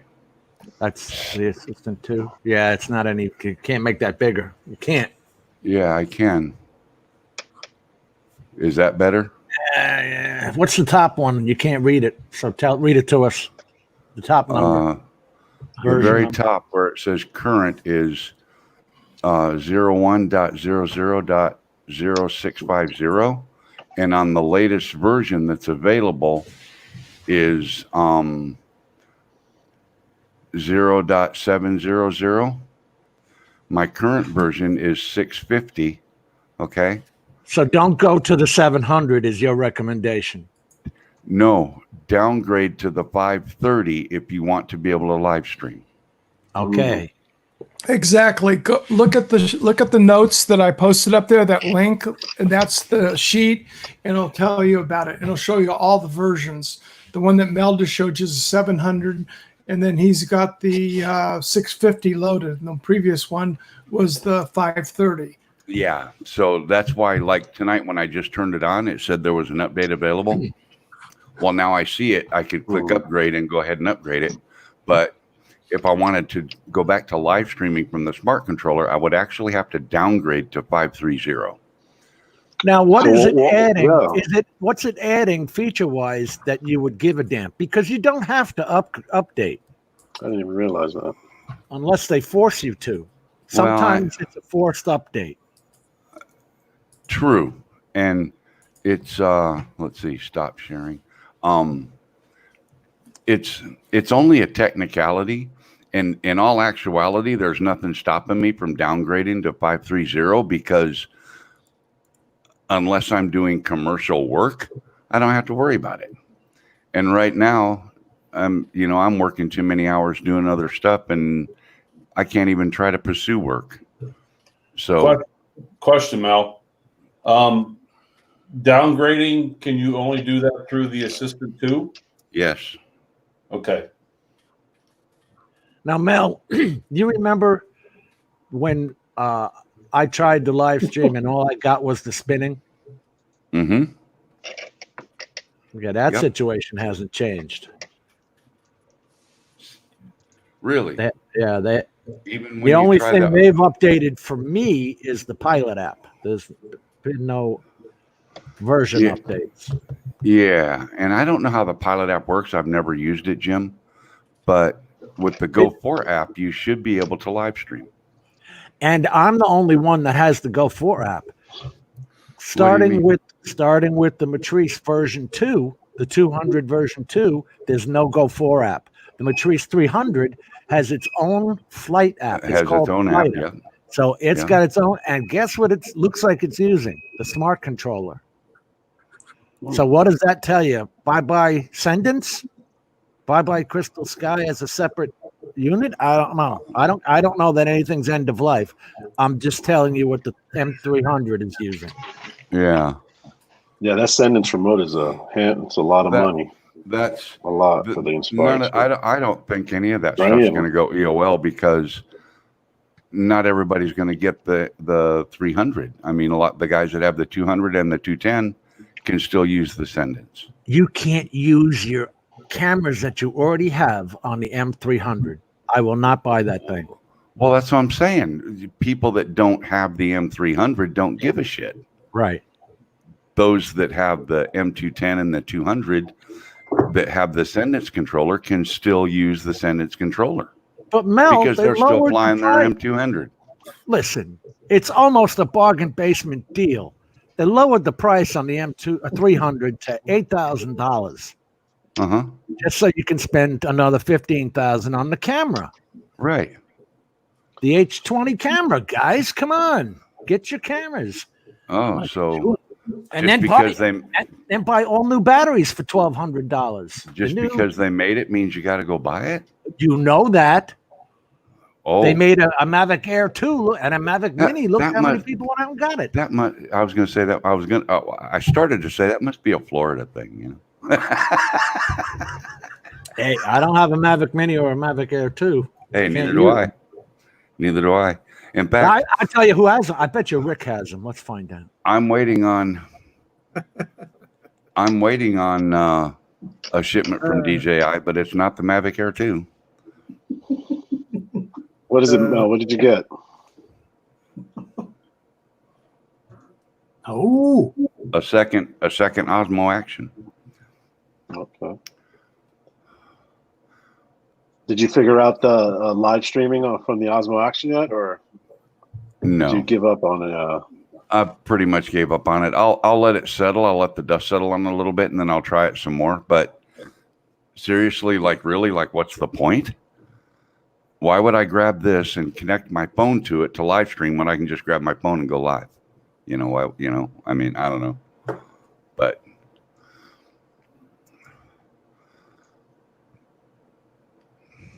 did you get your new Action camera?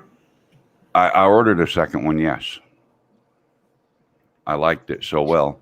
I don't know if anybody has a GoPro Hero 8, but they started something called GoPro Labs, and they introduced 12 new features for the GoPro. One of them is where you can put your name and phone number on the thing as an overlay. I've never used a GoPro, never owned one, so I couldn't tell you anything about the GoPro. Well, I like it, but you know what? There's only one thing I don't like about it. You only have two choices as far as color: GoPro Color and flat. There's no in between. And to me, the GoPro Color is a pinch oversaturated. Oh, you mean in the? Oh, okay. I see what you're saying in the color grading. Yeah. Oh, okay. No, that's on camera. I don't know what the action has. What does the action have? Do you have any color choices on that? I don't. There's about 2 or 3, I think. Well, I don't think it's much different. It's like decent alike. I think it's called the same things. Yeah. Well, I bet you. I got mine here. Mitch Same probably thing. has those. Mitch, you got the action camera, don't you? No, I have a GoPro Hero 7 that I love. I put the action on this. My Osmo's destroyed from flying this thing around in the backyard all the time. I love flying that thing in the back. Hey, an FPV drone. Now we're talking. I knew that was coming.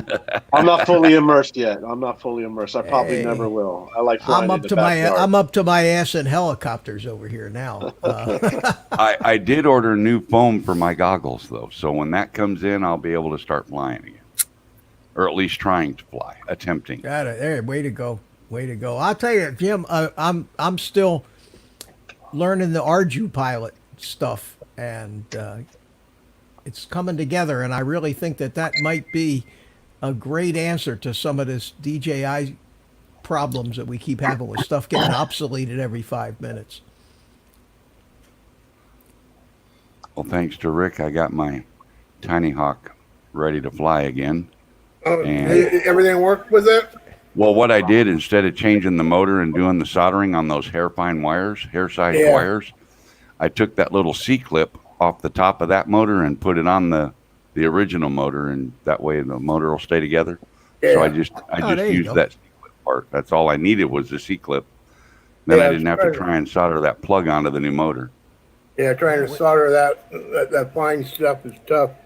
Well, it wouldn't be bad if I had the correct soldering iron. My soldering iron is way too large a tip for that stuff. So, well, we got Art all set up. He told me that he's actually started to fly now as his little Tinyhawk around the house. So yeah, we saw it last night bounce off the ceiling, and then under the desk. Yeah, that's what he was saying earlier. It enjoys the ceiling quite a bit. Yeah, they like that. Well, that's where you learn the throttle control in the house is keeping it off the ceiling. I have to admit that's the hardest part of the FPV stuff to me is the throttle control. You just got to get used to it. You just have to keep doing it. Yeah. That one thing you showed how to adjust that, where you could set it up and adjust it, so when you go to 50%, it doesn't. Right. Yeah. And I'll go over that again on a live stream if people want to see it. But you can actually set a knob up on your transmitter that will desensitize the throttle. Do that for Art. Yeah, I'm gonna have to. I need that bad. I'm gonna do that for that 5-inch before I fly it again too. Yeah, it works, especially in the house. Outside, it doesn't make that much difference, but when you're in the house and you keep banging into the ceiling, that's really helpful. Yeah, you get tired of picking them up off the ground every 10 seconds. I just had to laugh at Brian's comment in there. He goes, my Tinyhawk arrives on 6:19. I'm pretty sure I'll be done by 6:21. Be done with it by 6:21. Yeah. Oh yeah, that's a great little drone, and thanks to Rick, I've got a couple different versions of it. I've got like 4 different Tinyhawks now. I have the original Tinyhawk, the Tinyhawk 2, the Tinyhawk Freestyle, the Tinyhawk 2 Race, and now, as if that's not enough, they came out with another new one. Mm-hmm. Now, the Tinyhawk 2 Freestyle. I'll guarantee you they'll be out with another one before the end of the year. Oh yeah, but they're popular, and I'll tell you, I flew that Rick. You saw that flight. I flew that little Tinyhawk Race outside. Yeah. That's a fast little puppy. That's a great, fun little drone. Yeah, I don't feel right being in the host chair, so I'm going to get out of here and let Jim get back in. I don't belong in the host chair. This isn't my channel. That's right. Jim's getting credit. He's sitting back there, smoking a cigarette, having a coffee, and we're doing all the work. Man, where you going? I thought he was out. I thought he was going out smoking, or did he come back from that already? He came back. He came back now for the cup.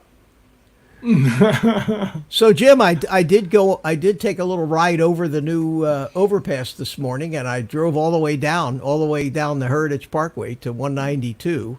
Then I looped back around, got back on the Interstate North, and got off at the new exit. And when I went by, it was pouring rain because that was about 1 o'clock. Well, they had the ribbon cutting ceremony this morning out there in the pouring rain. Yeah, I know. Had all the dignitaries, but boy, is that neat! It is. Listen, there's nothing to be dignitary about. That's been in the planning for 30 years. It's taken this long just to get those two sections, and there's a 12-mile section that still ain't built, and the other end of it still ain't open. Yeah, but the section that I'm going to use to go from my house to the park. Yeah, Mitch has got his own private highway now. I got my own private highway now, my own bridge over the interstate. It is perfect. I could be at that park now in probably 12 minutes from my house, which is great. Just great. Now, all we need is for the rain to stop and the wind to stop and all this other crap because the weather has been terrible. Who's young Peter, Matt? Peter Carroll? Peter Carroll. Yeah. We got young Peter Carroll there in the middle on the top. Yeah, he's not saying too much today. Yeah. He was talking about smart controllers and stuff. I got no input on that whatsoever. I wouldn't have a clue. Me neither. I got one Crystal Sky, and that's enough of a paperweight to tell you the truth. Al posted that, and I was just busting my gut laughing. It's a good thing I was offline. So we're trying to figure out a way now to live stream direct from the FPV drones. Why would that be any different if you used RTMP? I don't know. Well, you don't have an app running when you're flying an FPV drone. All you have is a video feed from goggles, so you have to have a receiver of some sort and figure out some way to capture it. To do it to YouTube, what would you have to use? Well, I can do it. I can do it in the house here, and Ed Love My Drones does it by having a little receiver hooked into your computer, and the computer sees it as a virtual camera, and then you use OBS or something like that and bring it in as a virtual camera. But that's a lot of equipment, and it's not something you're going to do it from outside with just a cell phone. But we want to do the same thing. You don't need to do that if you're using StreamYards. Wait a minute, guys. Ron has another question. See if you can handle that for him. Hey, Ron.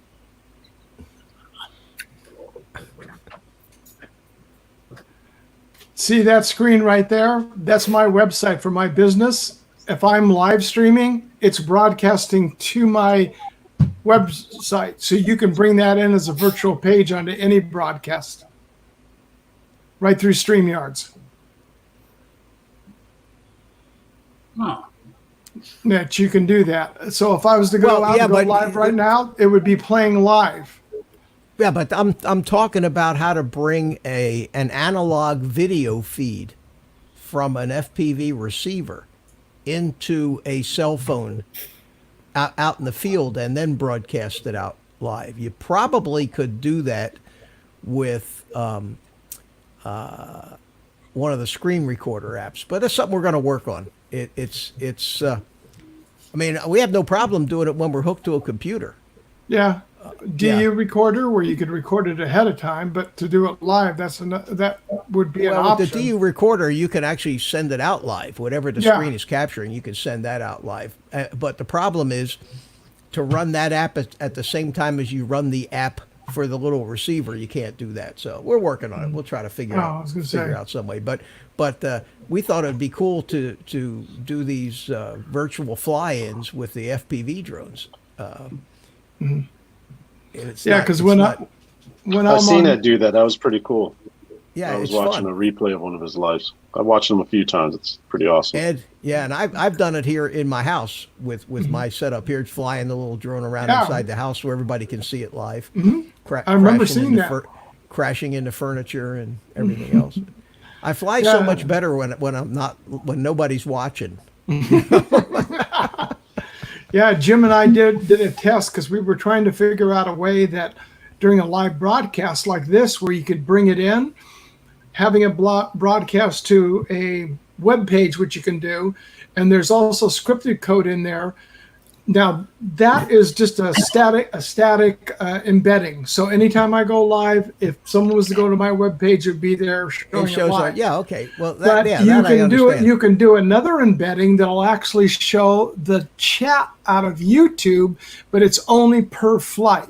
So you have to change the embedding for that page every time you're going to go fly. And that's something that StreamYard allows you to do. So Mitch needs a connector between the DJI, what's that system called, Mitch? Air? DJI FPV? FPV system. Oh, no, I'm not talking about the from the DJI FPV system. Now, there probably is a way to do that because the DJI FPV system can now hook up to a smart controller and send the video out the HDMI output of the smart controller, which is their roundabout way of allowing people to broadcast the feed from the DJI FPV system. So you're doing it right to your phone? You need to have a smart controller, which is kind of stupid for FPV guys to buy a smart controller for that kind of money for the sole purpose of just having an HDMI output of the feed from the DJI camera. What does that smart controller cost? 800? I don't know. I bought it for mine for $649, but it has some DJI credit. When I first bought it, it was cheap. But we want to do it with the analog because we want to be able to do it with the little whoops, which are just little. They don't have the digital system; they're just a little analog. Well, I've seen a lot of the NASCAR races. They have FPV guys flying around. That's brand new. That's brand new. Yeah, they just started that. And what they've done is they've outfitted these drones with like $10,000 worth of digital transmitters to interface with their broadcast equipment, and they did it at Daytona. It was fabulous. Yeah. What are they using? Do we know? I don't know. I just seen it at the end of the race. It's all proprietary stuff that they came up with for the broadcast industry. You know, they probably got together with their broadcast engineers and figured out a way to get the digital.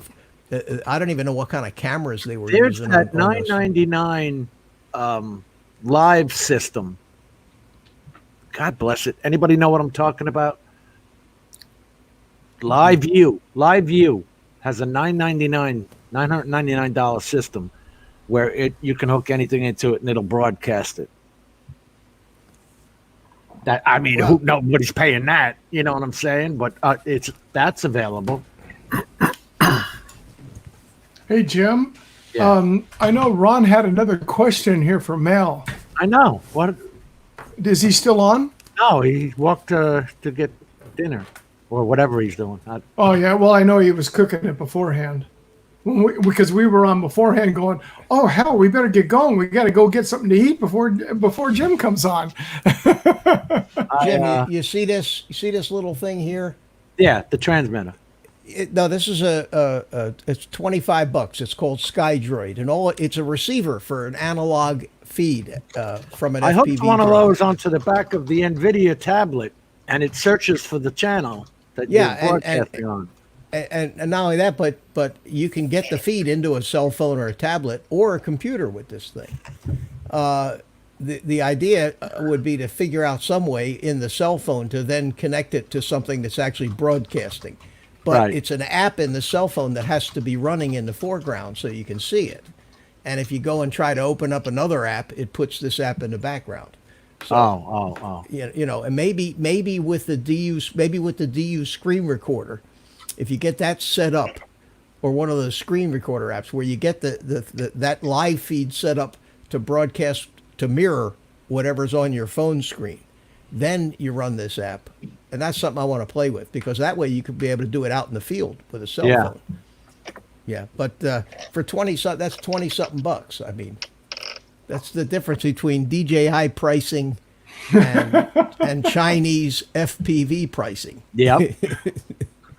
We got to say hello to Dean, Miko Ghost. Hi, Dean. Metro Drones. Metro Drones.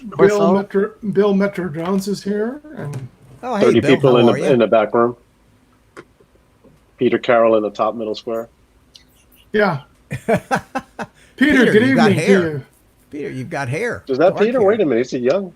That's cold-blooded. Oh, that's Peter. Matt. It's Matt. Good day to you, sir. Matt. Brian was just slapping you in the head, but you didn't see it, Matt. All right, you ready for the wave of change, Matt? Here it goes. Cinematography. What happened?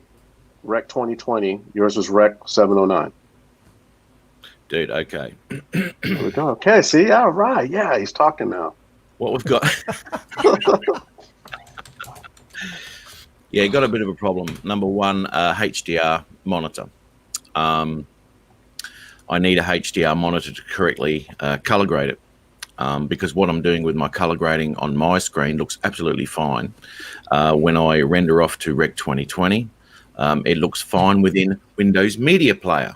Exactly the same. So I thought, beautiful. So I uploaded it to YouTube. Obviously unlisted. And I had a look at it when it went to 4K. Oversaturated. Looked like a clown's face. It was ridiculous. And I'm thinking, what the hell's going on here? So anyway, by chance, I just happened to open up into VLC. And it was the same oversaturated media file. I couldn't believe it. And it was totally different to Windows Media. So what the hell's going on here?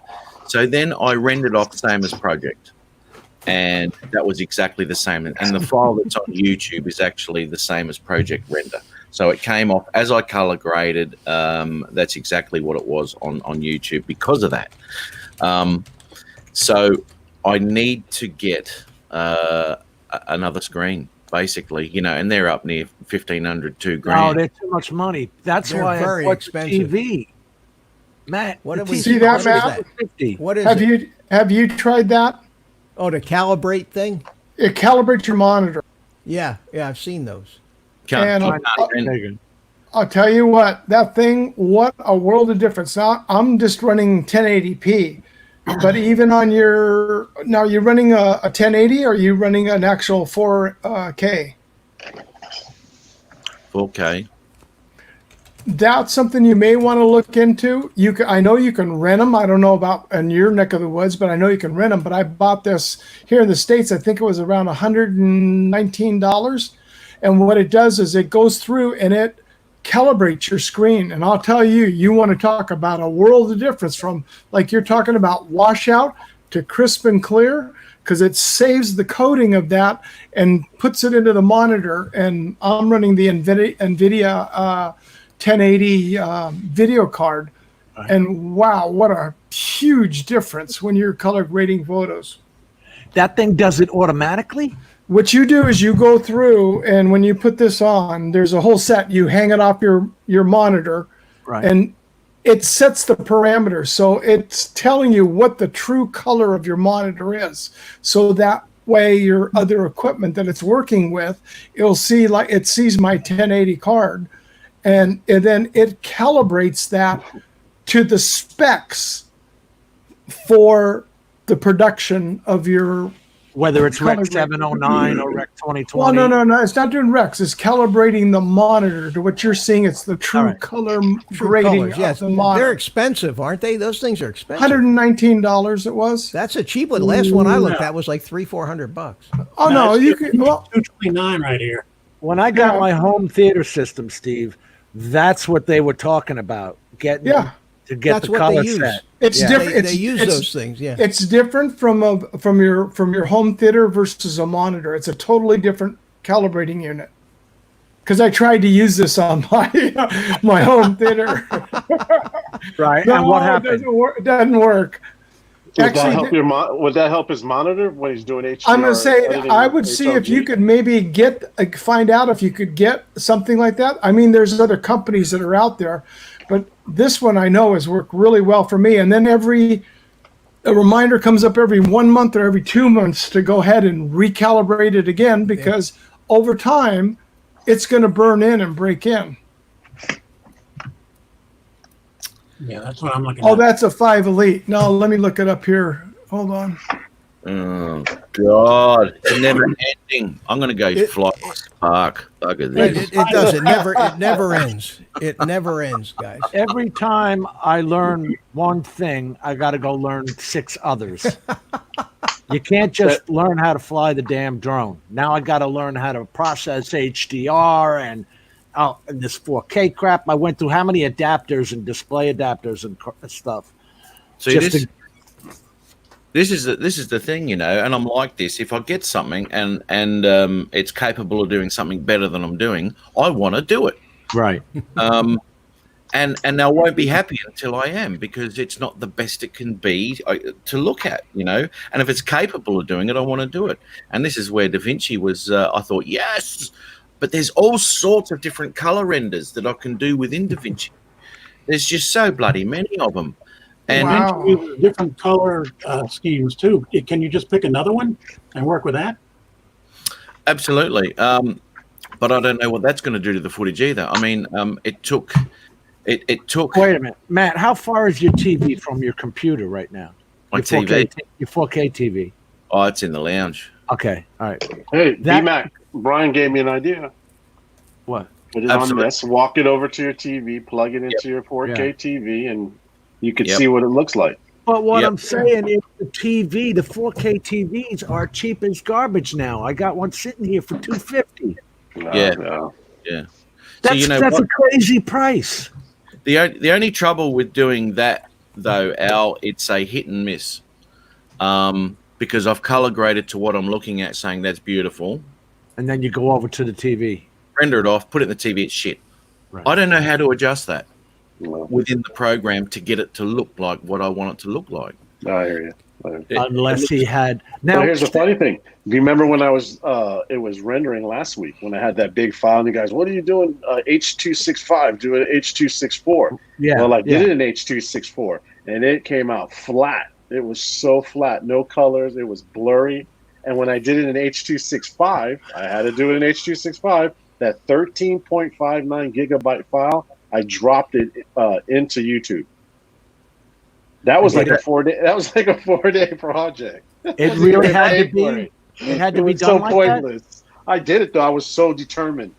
I don't care how old my old computer was. I was determined to get it done, or at least quite done to my liking. But yeah, so we were wrong in what we told you to do. Yeah. It does. Well, I'm telling you, I don't know. In my end, the H.264 HLG 4K Ultra HD, whatever you want to call it, HDR, it did not look good in H.264. It was blurry. It was flat. Oh, dude, it took forever. I thought my computer was going to blow up. I'm going to go get an iMac, dude. I need an iMac. I prefer iOS. So the next thing I'm looking at is an iMac Pro. Well, Brian and I spent yesterday. Matt, finish what your thought is, though, before I get on to talking. Yeah, because I pushed all the parameters in Davinci. Now, normally say it's between 2.5 and 3 gig is a normal video for me in 264, which hasn't been shot in 265, HLG or D-Log. So, and that usually takes about 15 minutes to render. Now, this last one that I uploaded to YouTube, the 4-minute odd video, 2 minutes of it at HLG, that took an hour to render on my computer, which was totally unheard of for my system. And this is where I thought, okay, this is rendering correctly. And it was rendering correctly, but I hadn't color graded to an HDR screen. So when you rendered it, was it on the 2020 timeline? Yes. I'm probably wondering what the hell you guys are talking about. Because in your Stat for Nerds, thank you, Tech Tuesday Talk, it said it was R709. Okay. And that's when I made the comment. Yes, and this is what I'm saying to you. The colors look great, though. Yeah, it turned out all right. Yeah, it was awesome. But it's not 2020. it's now rendered to same as project. So whatever that file was, because I had to, I couldn't use the 2020 because of the saturation issue. So I had to render again, which took another hour to render. So it's all been done nicely, but I can't understand why that the 2020 is different render looking than what same as project is. And I don't know. Do I? You mean it's got its own setting called same as project? Yeah, same as project, and then it's got a shitload of other ones, Rec 2020, and all sorts of other bloody ones involved there too. So, if I was ever to go through any of those, I would just have to put one file in, color grade that file, and then go through every render setting to see which one is going to be the one for me, apart from same as project, to see which one is any good. Are you using LUTs when you start off and you do your coloring? Yeah, I do. Yeah, I start with a LUT, and then I adjust from there. And there's just so many things to adjust. Are you going by eye or by scopes? You're reading the charts, like between us. No, I've got the scope going. I can see what's dark and what's blown out. And what I have found is that the darks still have a little bit of noise in them. Now, I can't adjust the noise in the video with the free version. Now, everyone's advertising $2.99 for Davinci. I said, okay, no worries. I can deal with $2.99 if I'm going to work with it, and spend more bloody money, as I said, to get the best footage I can out of it. Right. $2.99 I can swallow. So, okay, that's what I found out since last night. I had a look for it. That's US. So I'm up to $525 wow. for bloody Davinci. Wow. The thing about they really screw you guys on the other side of the planet with the price, huh? You guys' prices are through the roof. That's a software download for you, isn't it? Or does it have to be discs? No, I've actually got to go in and get it. Yeah, there's a few dealers which do it. Premiere Elements is is a download, which is all good. But I've actually got to go in and get it from these places. That's price bashing, yeah. Oh man, $500. That's ridiculous. The thing of it is, Matt, like I said, I played with Davinci for about 3 months, and I kind of gave up on it because it was just too unwieldy. But one of the hardest things, and I do remember this, in the beginning, it had an issue with color schemes. It didn't, it kept saying, especially the ones that had to do with windows, it didn't like those. I had to, in a couple cases, I had to calibrate my monitor, and I had to find a color scheme that it liked. Because in Windows, you could change it to Adobe RGB, and there's several it others. was something like that. It was Adobe RGB. It let me change it to, because I had Adobe on my. That's where you use this scheme. I just used a cheapie though, one that I found online. Steve, yeah, worked fine. Brian, I have a damn DVD that says try and get this color. You play the DVD and you try and replicate that color. This is old time, man. From when I get the I was looking at Chris, because who has a good one out is actually, believe it or not, Disney. Disney has a DVD out for calibrating your TVs, and it's one of their movies. And you calibrate your TV watching the movie. That's what I'm talking about. I have a home theater projector, but it's a screen. It's 310 inches. That's wonderful. But who the hell wants to have a dark room all the time? So, now we're back to the 65-inch TV, watching like everybody else. And the stupid projector is sitting getting dust. But it came with a DVD to sit there and adjust the color. Yeah. But your thing does it automatically for you, Steve?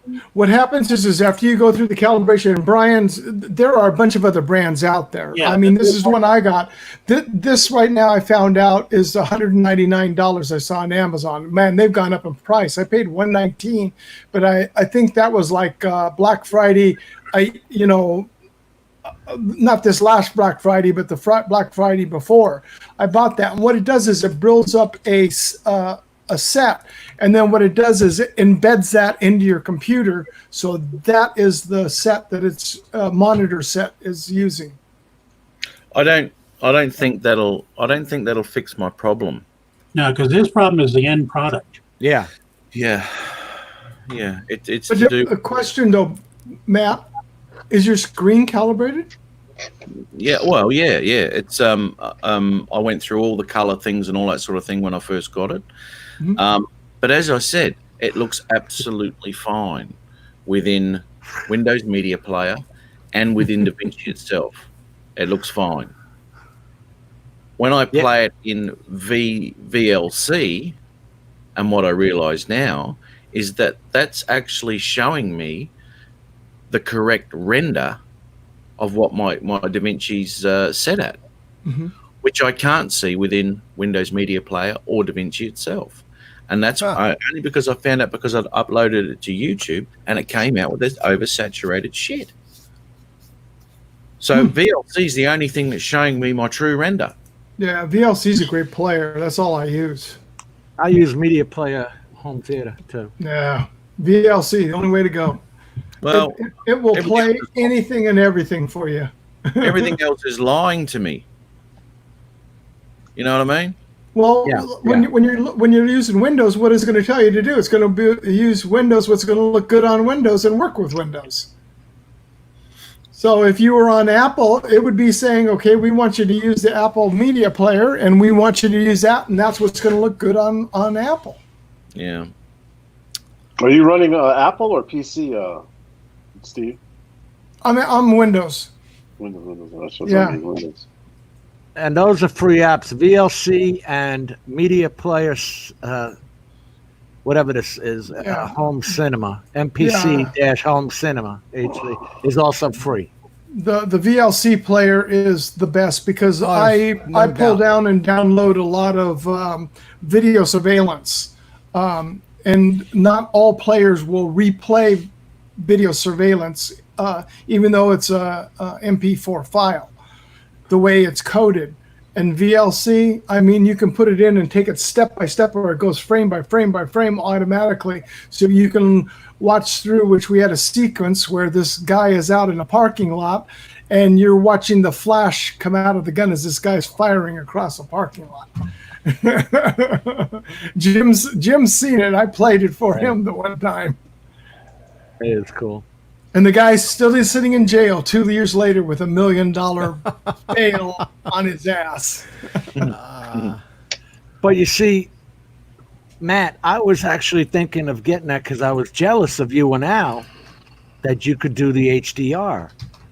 So, but that was the whole reason why. I mean, you can get one of these TVs for $198 at Walmart over here. A 34 or 43 inch HDR, whatever it is. It still won't fix this problem, though, Jim. It won't? No. If you were watching it on the TV, it wouldn't fix the problem? No. Do you think it's because it's the DaVinci's free version, Matt? No, I don't think it's that at all. I think it's the screen. It's the I need to render with a HDR because that's what I'm rendering off at. If I was to the ultra high definition 4K TV can do that HDR. It's called HDR HLG10, HDR10, HDR10 Plus, and Apple Vision are the three codes.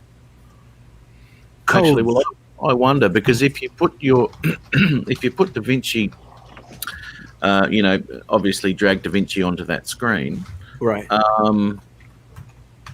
I wonder if that would fix the problem. Well, why do people go out and spend $2,000 on a bloody HDR screen when they on a monitor? Yeah, because the monitors get every damn color known to mankind. Yeah, well, they obviously better, absolutely. Yes, they're called reference monitors, and if you're it's doing like you printing, as a studio musician. When you're talking about a reference monitor versus a large screen like Mitch and Jim you have, you're not going to get the same quality. The quality of that reference monitor screen is it's like even these 1080s. These are reference monitors at 1080. So the pixels on these things are so perfect and the color is so perfect, even being 1080. I plugged in a 4K screen that my friend brought over, trying to talk me into buying. I kept my 1080s. The 1080 cards. You mean the GPU cards? No, I'm talking about the monitor themselves. Okay. Because I wondered why these Asus Rogues keep coming out with 1080 screens as opposed to 4K screens. It's like finding a red herring trying to get one with a 4K screen. Yeah. I don't know why. But most of these people that are doing this kind of color are in the printing, they're creating stuff that's going to be printed. And that's a whole nother ball game when you have to match the color output to the printing press. You get, that is very, very, very, it's another 10 steps past what we're talking about here. But if he hooked up the TV, like you got a 4K TV, Mitch, if he hooked that up to his computer with his GPU, would he be able to render the HDR as he does now? Because he's rendering HDR. He has. Is that Mitch's setup? Look at that. Yeah, that's my. Here, make it. Is he in SpaceX? That's a 43-inch cheap TV. It's not. That's the Falcon camera over his shoulder. He's up there with the astronauts. No, I mean, but that's I paid $300 for this 43-inch 4K TV, and it makes it's a great monitor. It's close enough in color to edit on, but I'm not a perfectionist like you guys. So for me, it's good enough. I have it adjusted very close, but for $300, you're not going to get a 43-inch 4K reference monitor. You got to spend $5,000. But I'm just saying, will he be able to see his HDR that he's working on? Well, these TVs are capable of reproducing HDR stuff because some of the stuff that comes in on DVDs and Blu-rays and things like that, I think have HDR. I'm watching HDR on Prime Video. They've got 4K HDR videos. Nitrate says it's only 60 hertz and the color on it is nothing. Is he referencing the TV, the 4K TV? The TV. Yeah, I'm running mine at 60 hertz, and the color is adequate. It's fine for what I do. I'm YouTube broadcasting. I do video editing on it too, and it's fine. But I don't push for the perfection that you guys are pushing. That's not what I do. Because you're talking 120 or 240 hertz when you're going into the monitors onto reference monitors. Right, but that's not going to affect the color. That's going to affect if you're playing games. Oh, and it's going to affect the refresh rate is going to affect the color, big time. Because it's the processing it's going through. Looking at color from a 1080 screen to a 2K is extreme at high hertz. Mm-hmm. So but they have these TVs that are 240 hertz. Yeah. I know Mike was asking me, I think he said, what was yours? And I think it's 144. He's saying his is 165 hertz. Uh-oh. Look at this. Margie. We got a Margie sighting. In the wild. That kind of mysterious GPU. She took a break. She took a break from live streaming. Look. Her ears are burning. Yes, they were. I already told her that we were talking about her in the live stream, that she hadn't come on. She can, I missed it. Yes. And what Mitch was talking about there, you want to see somebody when you're talking about when you're looking on your screen is what's going to come out on your printer is watch a guy he's on the YouTube, is Jose Rodriguez. And I'll tell you what, you want to see a guy that has spent his whole life doing nothing but teaching people how to do it. And he is really, really good because it's not like you go out there and buy the cartridges and you get ripped off by having to buy all the cartridges all the time. How to refill it, how to calibrate it, how to clean it, how to take care of it. and he really goes into it because one of the printers that he uses is the Canon Pro 1000, which is the big, photo grade imaging processor printer. And I mean, it's just like, you go to buy a set of cartridges, you're talking $800 just for $1,000. It's crazy. And these guys, but see, these professional art photographers, to them, they have to absolutely duplicate reality. And the color science is incredible. They edit with Lightroom and those kind of things. And they have to have it's all geared towards the printer. And these printers, they print on these 36 by 48, Oh, you mean the large printers? Yeah. Even large format. even 60 inch. Well, the P1000 will go up to what they call a 13 by 19. It's crazy. And they're producing lithograph quality stuff that they frame, sign, and number, and sell for thousands of bucks a copy. I mean, this is the way artists work now and photographers. All I want to know is, can you see the HDR Rec 2020 you're trying to edit? Can you get it to?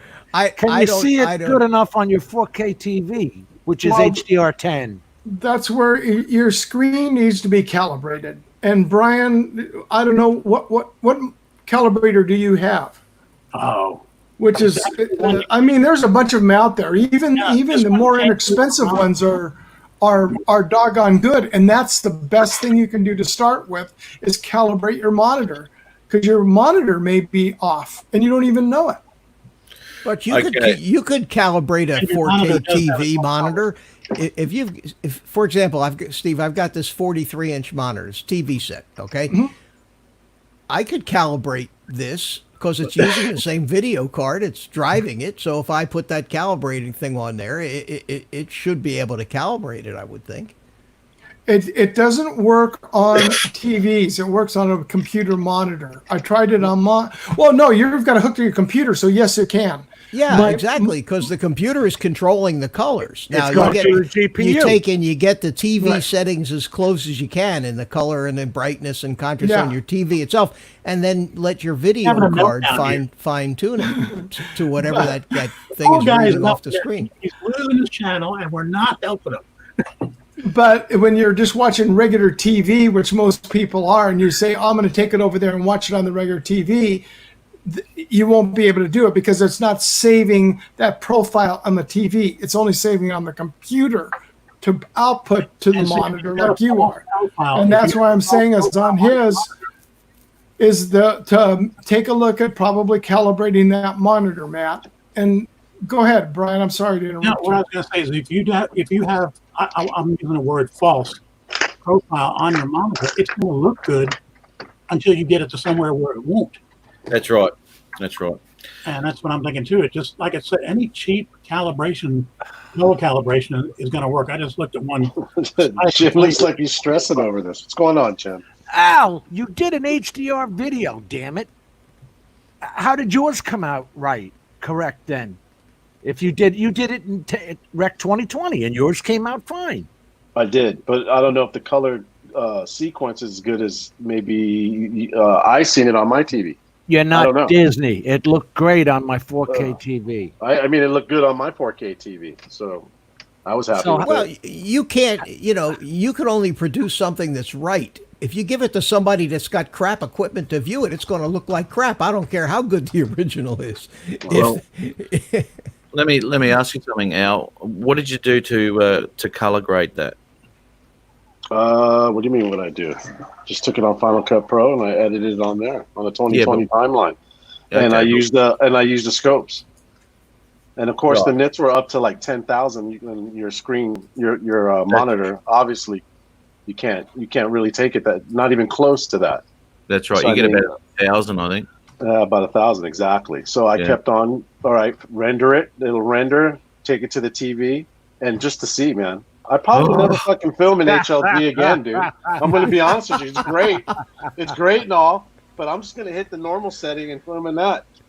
Auto. It was good. It was good to do it 3 times. I told myself 3 times is good.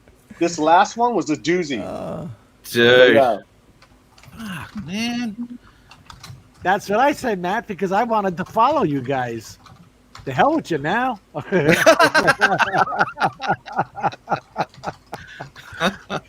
I'm ready to blow to $2.99, but Al's throwing me off the scent now.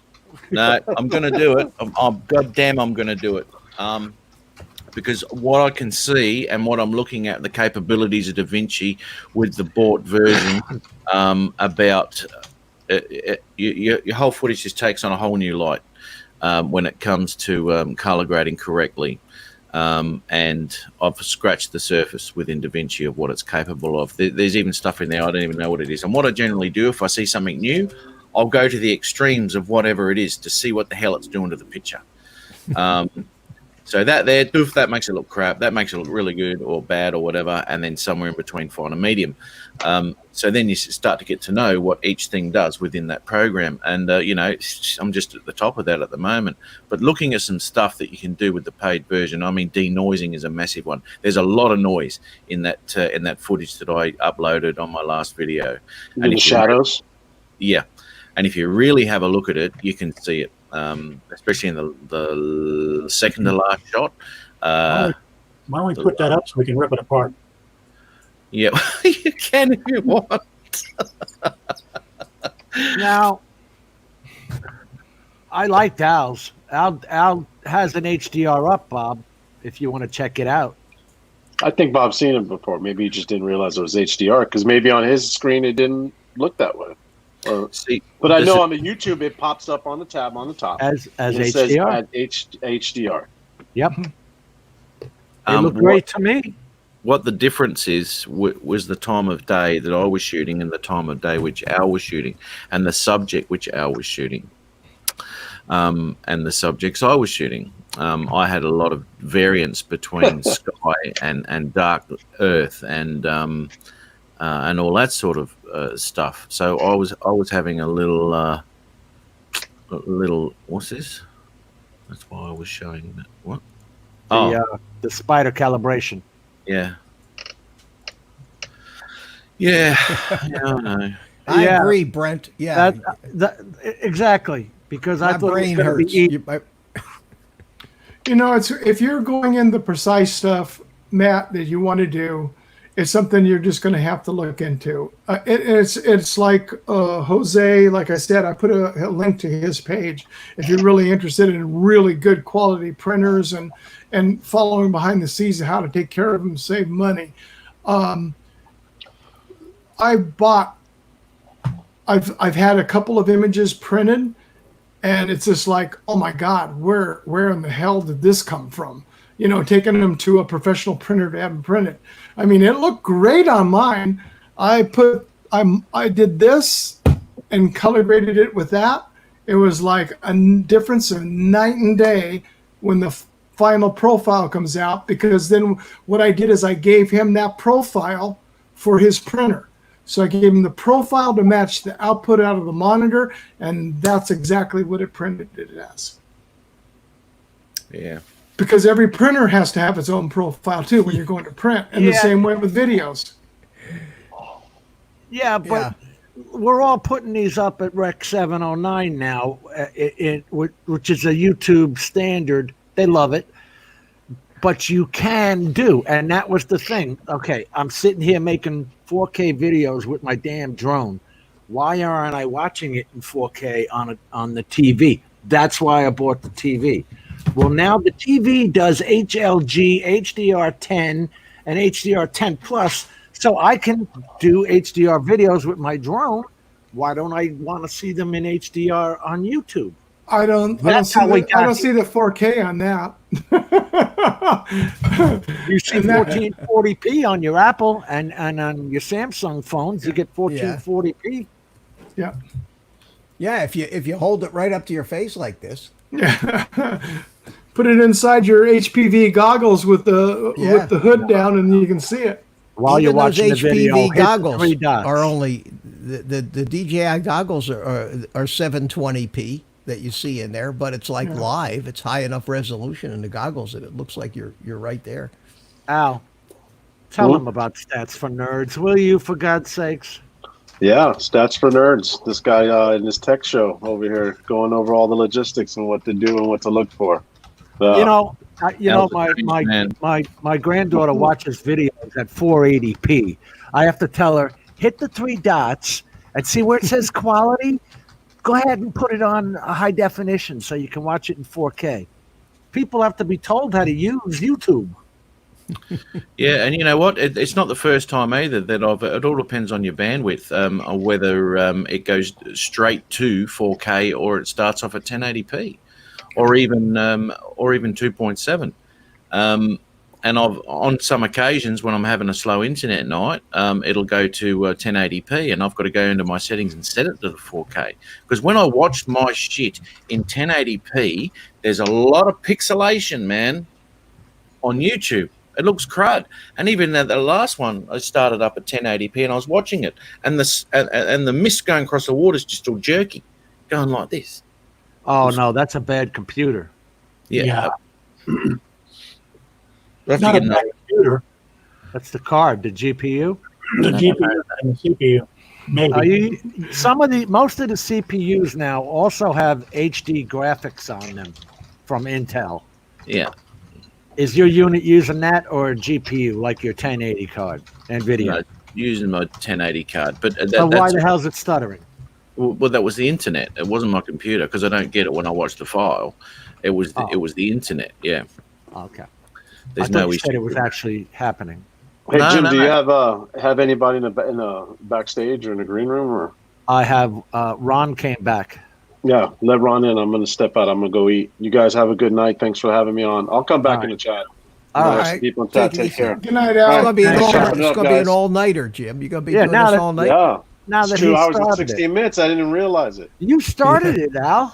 I'll be back. I got to eat something. Wait. What was the overall time to get that 13 gigabyte H.265 file rendered? Don't ask. It took forever. It was in 1080 for hours.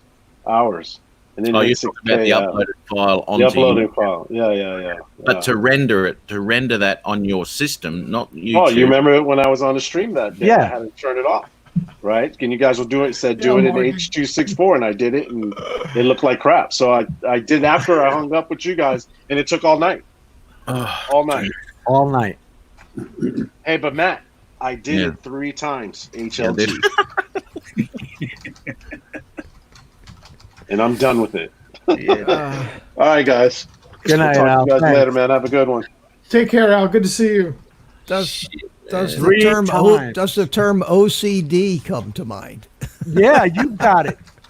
You know, it's not that when you know something can be better. I mean, I don't like it with everything I do. You don't have to tell Mitch that. He goes for perfection. He just doesn't want to admit it. There you go. Exactly right. I mean, you wouldn't be flying your stuff if you didn't want it to be perfect. I'm like that with audio and visual. I want it to be the best it can be.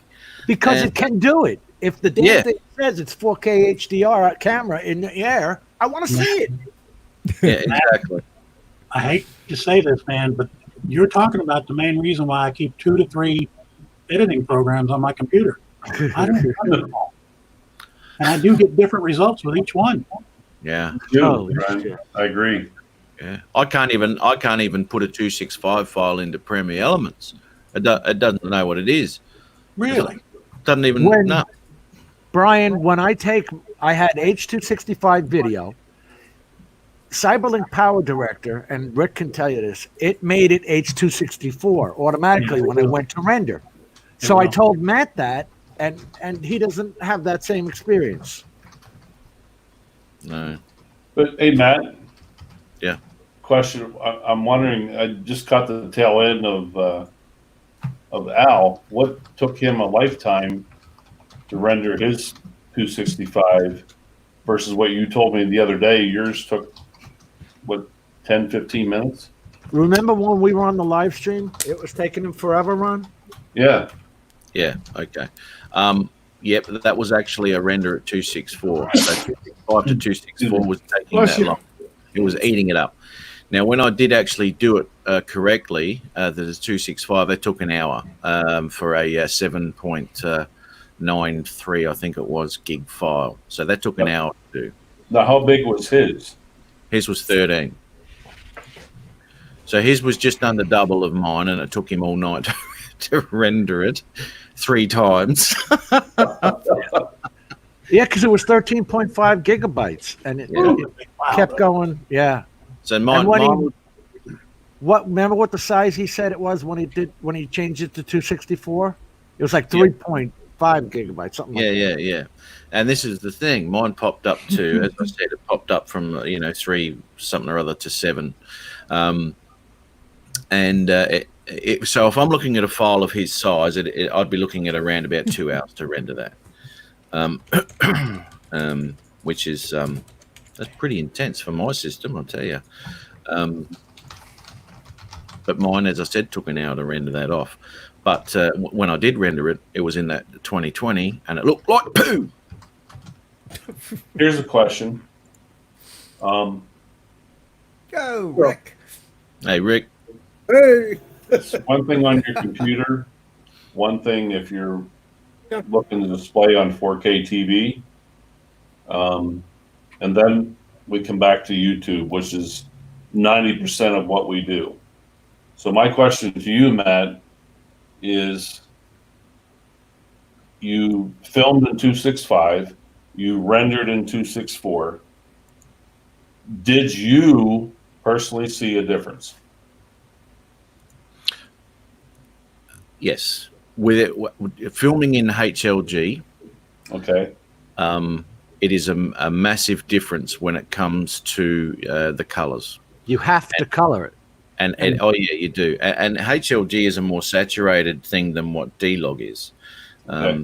D-Log is a very flat, and you've got a lot of color there, but you can't see it. HLG can actually be a very saturated color, and as soon as you put a LUT on, it is saturated. There's so much color in it, depending on what LUT you put on, and you've really got to muck around with it to get the final result, which I don't mind doing. I like doing that. It's there's a lot of playing around with it, but I haven't got the scope. I haven't got the scope on my screen to deal with the HDR. It's optimized for Davinci and Media Player, but it isn't correct to what the render will be. And I've set it up on a 2020 timeline, so you would think that I've put that footage in there on a 2020 timeline. What I'm editing would be a 2020 render. Yeah, but there was that. I don't know. There was that PQ thing that Al and the 422 between 422 and 444. YouTube can't even handle that. But that wasn't what you were talking about. You were talking about when you put it on your TV, it looked like crap. Right. Yeah, when it was uploaded to YouTube, it looked all saturated. Oh, what the hell's going on here? I looked at the file again within Media Player.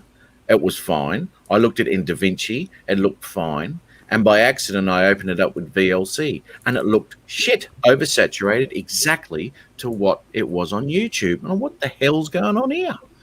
So then I rendered it, instead of Rec 2020, I rendered it same as Project, and that's the file that's on YouTube now. Right. See, I've seen that too, where I've looked at what I've kind of threw up the saturation a little bit, what looked good on YouTube, and then I bring it up on my 4K TV. I'm like, that's a little bit too much, So, but again, like you were saying, Jim, I remember you were trying to help me the one day, try to get my TV set up, to. Yeah, because these Sony TVs, you have to set up the color levels on them. Right. Or it won't be HD color, whatever the hell. Okay. Hey, here's Matt from Drone Strike. Hi, guys. Dude, how are you? Good. How's everybody doing? Oh, we're going crap, apparently. We don't know what we're doing. Hey, do me a favor and make sure you have each other, you're connected to each other. Screw it. Subscribe to each other on YouTube, because they have this lovely thing of purging and unsubbing one from another one. You know what I'm talking about, from each other. All right, I'm out of here. Go back to talking. Yeah. Talk my shit notes. Well, actually, I've got to nick off because I've got to bloody go to work. I've got to go get ready for work. What the hell? You ready What the for hell are you work? talking about? Work? What, 10:30? Yeah, it's 12:30 here, 12:30 p.m. Oh, daggone. Yeah, so Yeah, I got to get off there too. It's time for me to go put my foot up. Look at this back to sky tech All right. talk. Rick, brain good to see you, overload. buddy. Yeah, it was great seeing everybody. Hey, Good to Rick. see you, Rick. Yeah, Rick. You guys have a great evening. Have a great week. Hope you're feeling better, buddy. You too. You Oh too, yeah, my friend. I've been on a little bit today, so I'm feeling better. Get yourself up, buddy, because I'm coming out to see you. All right. We're gonna go fly. You drag my ass out no matter what. Guaranteed, bud. All right. Good night, everybody. Thanks Good night, for Rick. Yeah. everybody in the chat. Bye bye. Bye bye. Take care. All right, I got to roll too. Catch you later, hey. See you, Matt. So from all this, I've got to spend about $3,000. So thanks, guys. What they talking to buy now, Matt? Oh, look, to get, number one, Davinci's $500 Australian, and then a HDR screen, which is about $2,000. So, Holy Matt. $2,500. Keep hanging with us, guys, man. We'll spend Hey. your money. Keep hanging with us. We'll spend your money. I've noticed that, eh? I mean, I started off with a Spark, and Mavic 2 Pro. Oh, it's only $3,000. Oh God. Hey, speaking of that, Matt, we're still waiting to see the Spark, the Mavic 2 I and the know. Mavic 2 Pro catfight video. Are you still working on that? Yes, mate. Yes. It's and you know what? And this is the problem. Here I go. Where the hell is it? That you've been saying that for a month. Yeah. Where is it? Yeah, Where well, I is know. Well, we haven't been able to hang out with people up until about 2 weeks ago. So I've still got to wait for Tony to have a day off so I can go out and film with him. No. I got the answer to that, Jim. It'd be like Adrian, the empty seat there for Matt. I'm still waiting. The last thing we seen, Matt, was the bedroom scene between. Matt, Didn't Adrian say he was coming back? We're waiting for the sequel. You know, Adrian, he won't be back. He's waiting for the ice machine to get popping the ice cubes out. Yeah. I'm surprised you guys are still on after 2.5 hours. I got the notification like 7:30. Oh, dude. I didn't receive a notification from him. I didn't either. Huh. Anyway, got to roll. Thanks, guys. Thanks, everyone in the chat. Nice to see everybody. Tom was true. I didn't see him. Have a great one, eh? And catch you soon. We'll see you. Don't work too hard. Be safe out there, Matt. We'll see you on Friday night. Yeah, man. Yep. Looking forward to it. Thanks, mate. See you, Matt. Mate. You guys. Yes. See you guys. What's All going on right, on Friday? he has. We pick on each other Friday nights. Oh, I'm back from timeout, I see. Thank you. It's our Friday, his Saturday morning. It's rolling time out, Mitch. We all have to take a turn. That's okay. Listen, I got a little project that I'm trying to work on. See this thing here? Yeah, what is that? I need more That's- cameras. That's my helicopter with the flight the controller, the Ardu Ardu Pilot flight controller that I'm the second one. Yeah, this is not the big orange one. This is a smaller one that I want to do first before I fly that big orange thing. So I've been working Why'd on you this. plug all that day. wire in that monkey's butt? You like that, don't you? Yeah, that's awesome. You know, the monkey, everybody said, somebody asked where the monkey was. He's busy building the helicopter. I mean, you know. He's firing up that bird. Got to earn its keep. Yeah.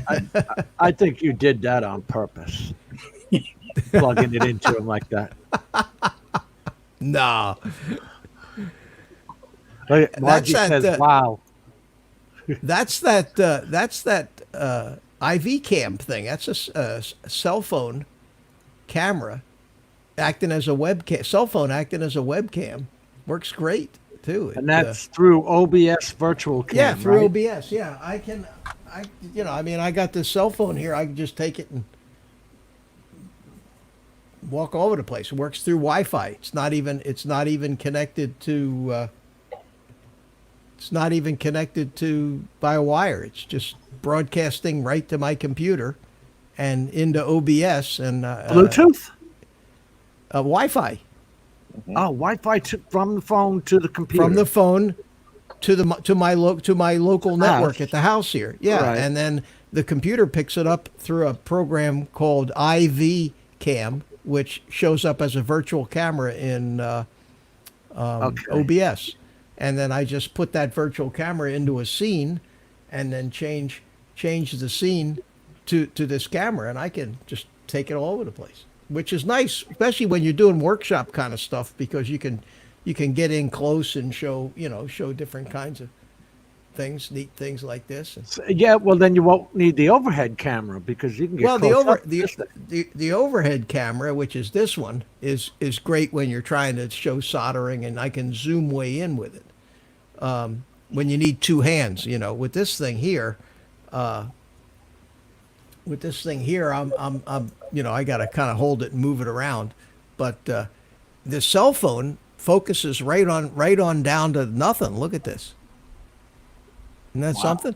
Yeah. That's insane.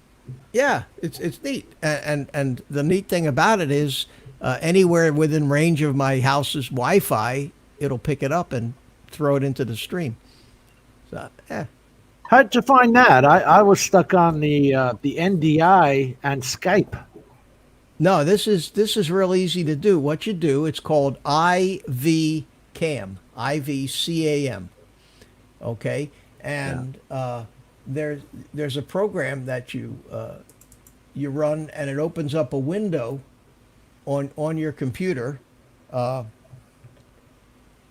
There you see the windows on that's one of my computer screens I'm showing you, and this window is on there, and then you could just shut that and bring it in as a source.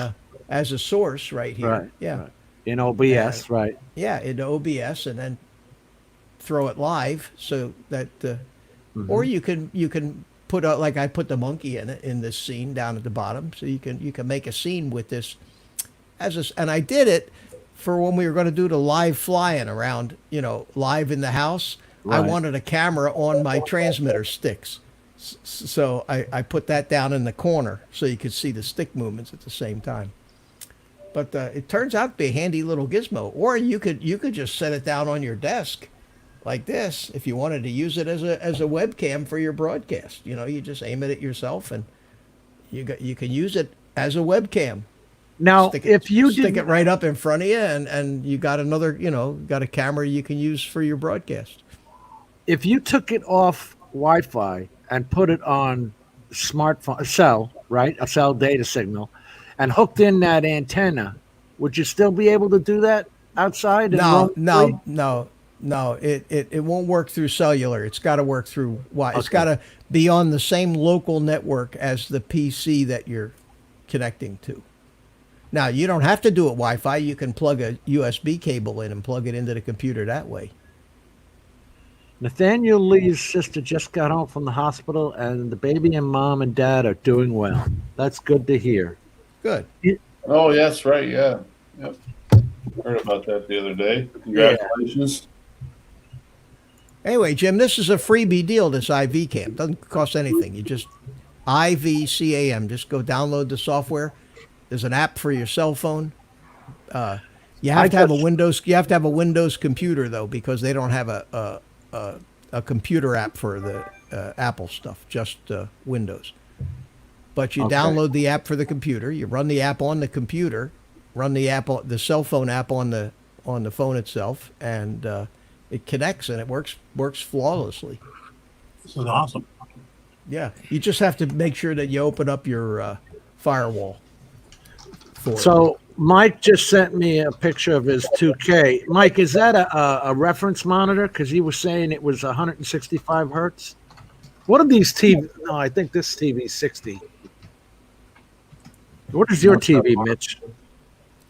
60 hertz, 60? which is adequate. That's all I need for what I'm doing in here. Yeah, because I did see the 240s, but I didn't care. Yeah, I don't care either. It's good enough. I'm not doing professional printing or broadcast quality editing. No, most of the time. I honestly just wanted to see the color that we were grabbing. You know, the color that the drone could do. Yeah, that's all I was trying to do. Not to be a professional. Yeah, he says 165 hertz. That hurts. I've only seen, that's an odd number. I've only seen 144 and 240. Oh, but that's a monitor. So he paid the big bucks for that. That wasn't a 298. I don't think that has anything to do with color. That just has to do with the refresh rate. Right. So when in an instance like that, it's only going to benefit you for really high frame rate video or gaming. Gaming. That's gaming is the main use for those monitors. Yeah. But he was saying it had to do with color too, Matt. It all depends on the eye of the beholder. You can calibrate any monitor that you have to be as true as possible, but you know, whenever I edit anything, when I do, if it looks good to me, it's going to look good to everybody else. So I don't worry about it too much. Well, it's looking good to you, but then when it gets to the person that receives the imaging, it depends on their monitor, and you can't control that. You can't control that. Can't. Right. You can't.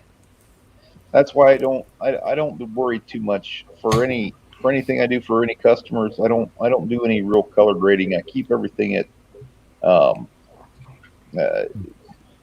what's the setting? Rec 709. No, the color setting for anything that I do would in the drone. Normal. Yeah, in the drone. Normal. And that's the way I send it to them. And if they want to do any grading, they can do it. But I'm not gonna go through that thing. What looks good to me might not look good to you. So, and there are enough programs out there that you can mess around with it enough. You know.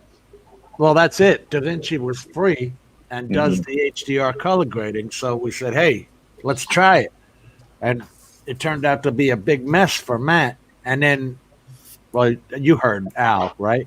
He had a 13.5 gigabyte file. Because with the Mavic 2 Pro, you're shooting in H.265, you're shooting in HLG D-Log.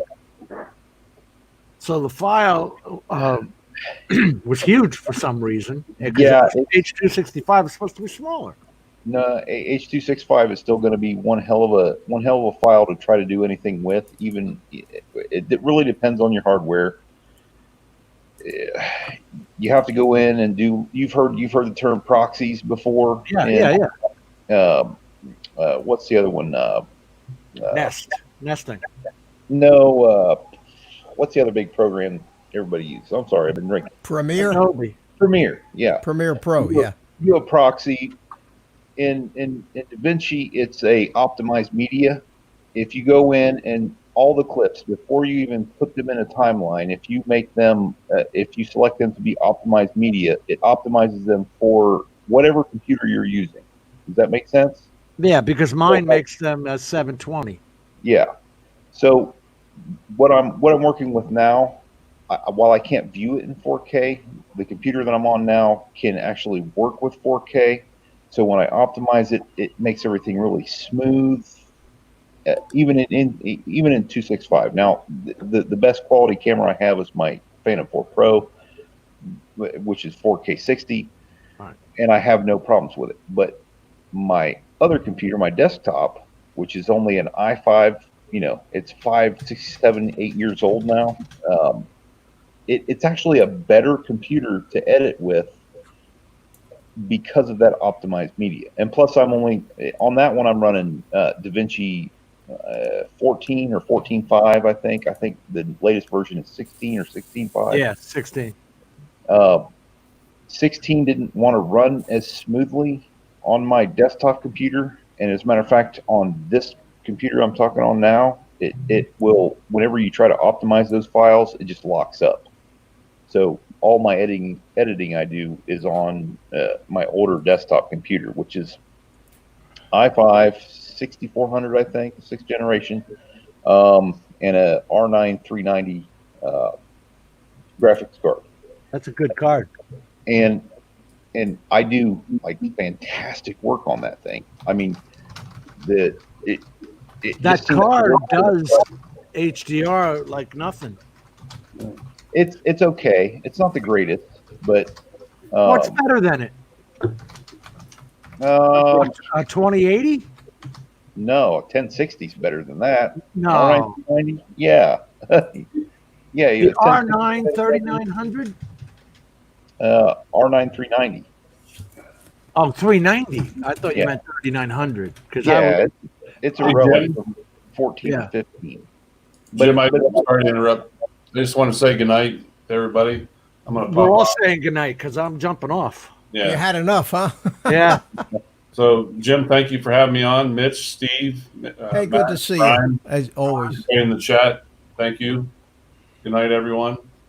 Good night. Good night, Margie. Night, Ron. Oh, yeah, I guess. Yeah, my girl, Margie. Margie. So, did we solve anything tonight? We did. Okay. Good night, Ron. Cheers. Good night, Ron. Take care. I think we just made Matt way more depressed than he looked when he left. I know, and I'm not getting Davinci anytime soon, but it's a good program. Much more work. It's a good program if you work with it all the time. Mm-hmm. He's got a bug there, and he's gonna have to work it out. Yeah. And I do think, because I remember having the same problem, it had something to do with the color schemes. And it was the Adobe RGB that finally fixed it. But I mean, that drove me crazy for a couple of weeks, and I couldn't do anything with it. You know, I got all these videos in the queue waiting for me to edit, and I'm just going, well, this thing won't even freaking start. You know, but I don't think he knows what we're talking about with that. Yeah. But I know it because there's an sRGB too. Yeah, sRGB. There's like 10 different color profiles, even for the printer. I mean, you can work with any of them. Yeah, if you go on Blackmagic's website and you look up the older versions and do 14 or 15, then your problems will go away. But you lose the ability to do all the fancy stuff, not just the fancy graphics and stuff like that. And what is that? Lightroom, or I can't remember what it is. But After Effects, whatever. Yeah. But all the audio stuff, the video stuff, it's all there and it all works. In 14, it's either 14 or 15 I can't really remember, but it works perfectly. You just when you're starting to do a project, you just make sure you select it all as optimized media. And remember, you have to have a cache that's on a drive that can handle the data in and out. So that would be an SSD. So if you're using the old style platter hard drives, you're not going to get the results that you want. I had all that good stuff going, but what was it you just said? All right, guys. Ron, take care, Ron. All right, good night, everybody. The other thing too, though, with Davinci is it's in the name, 16 beta. Damn. Yeah. Oh, it's free. What the hell? I'll try it. Yeah. But you got to remember, Davinci is used a lot in the movie industry too. Yeah. I mean, that is professional editing to the extreme, even above and beyond even Adobe. The filmmakers use it. But they've also buying the $2,000 add-on mixing boards to make it easy so you can use their software. And prime lenses on their cameras, and you could go on forever. So say goodnight, guys. Good night, everybody. You leaving? All right, Jim. Chat. It was fun, man. I enjoyed it, Jim. Good to see you. Good to see you, Steve, everybody. Thanks for coming on. All right. Mitch, same here. Good to see you. See you the next time. All right, I'm out of here. Guys. Bye.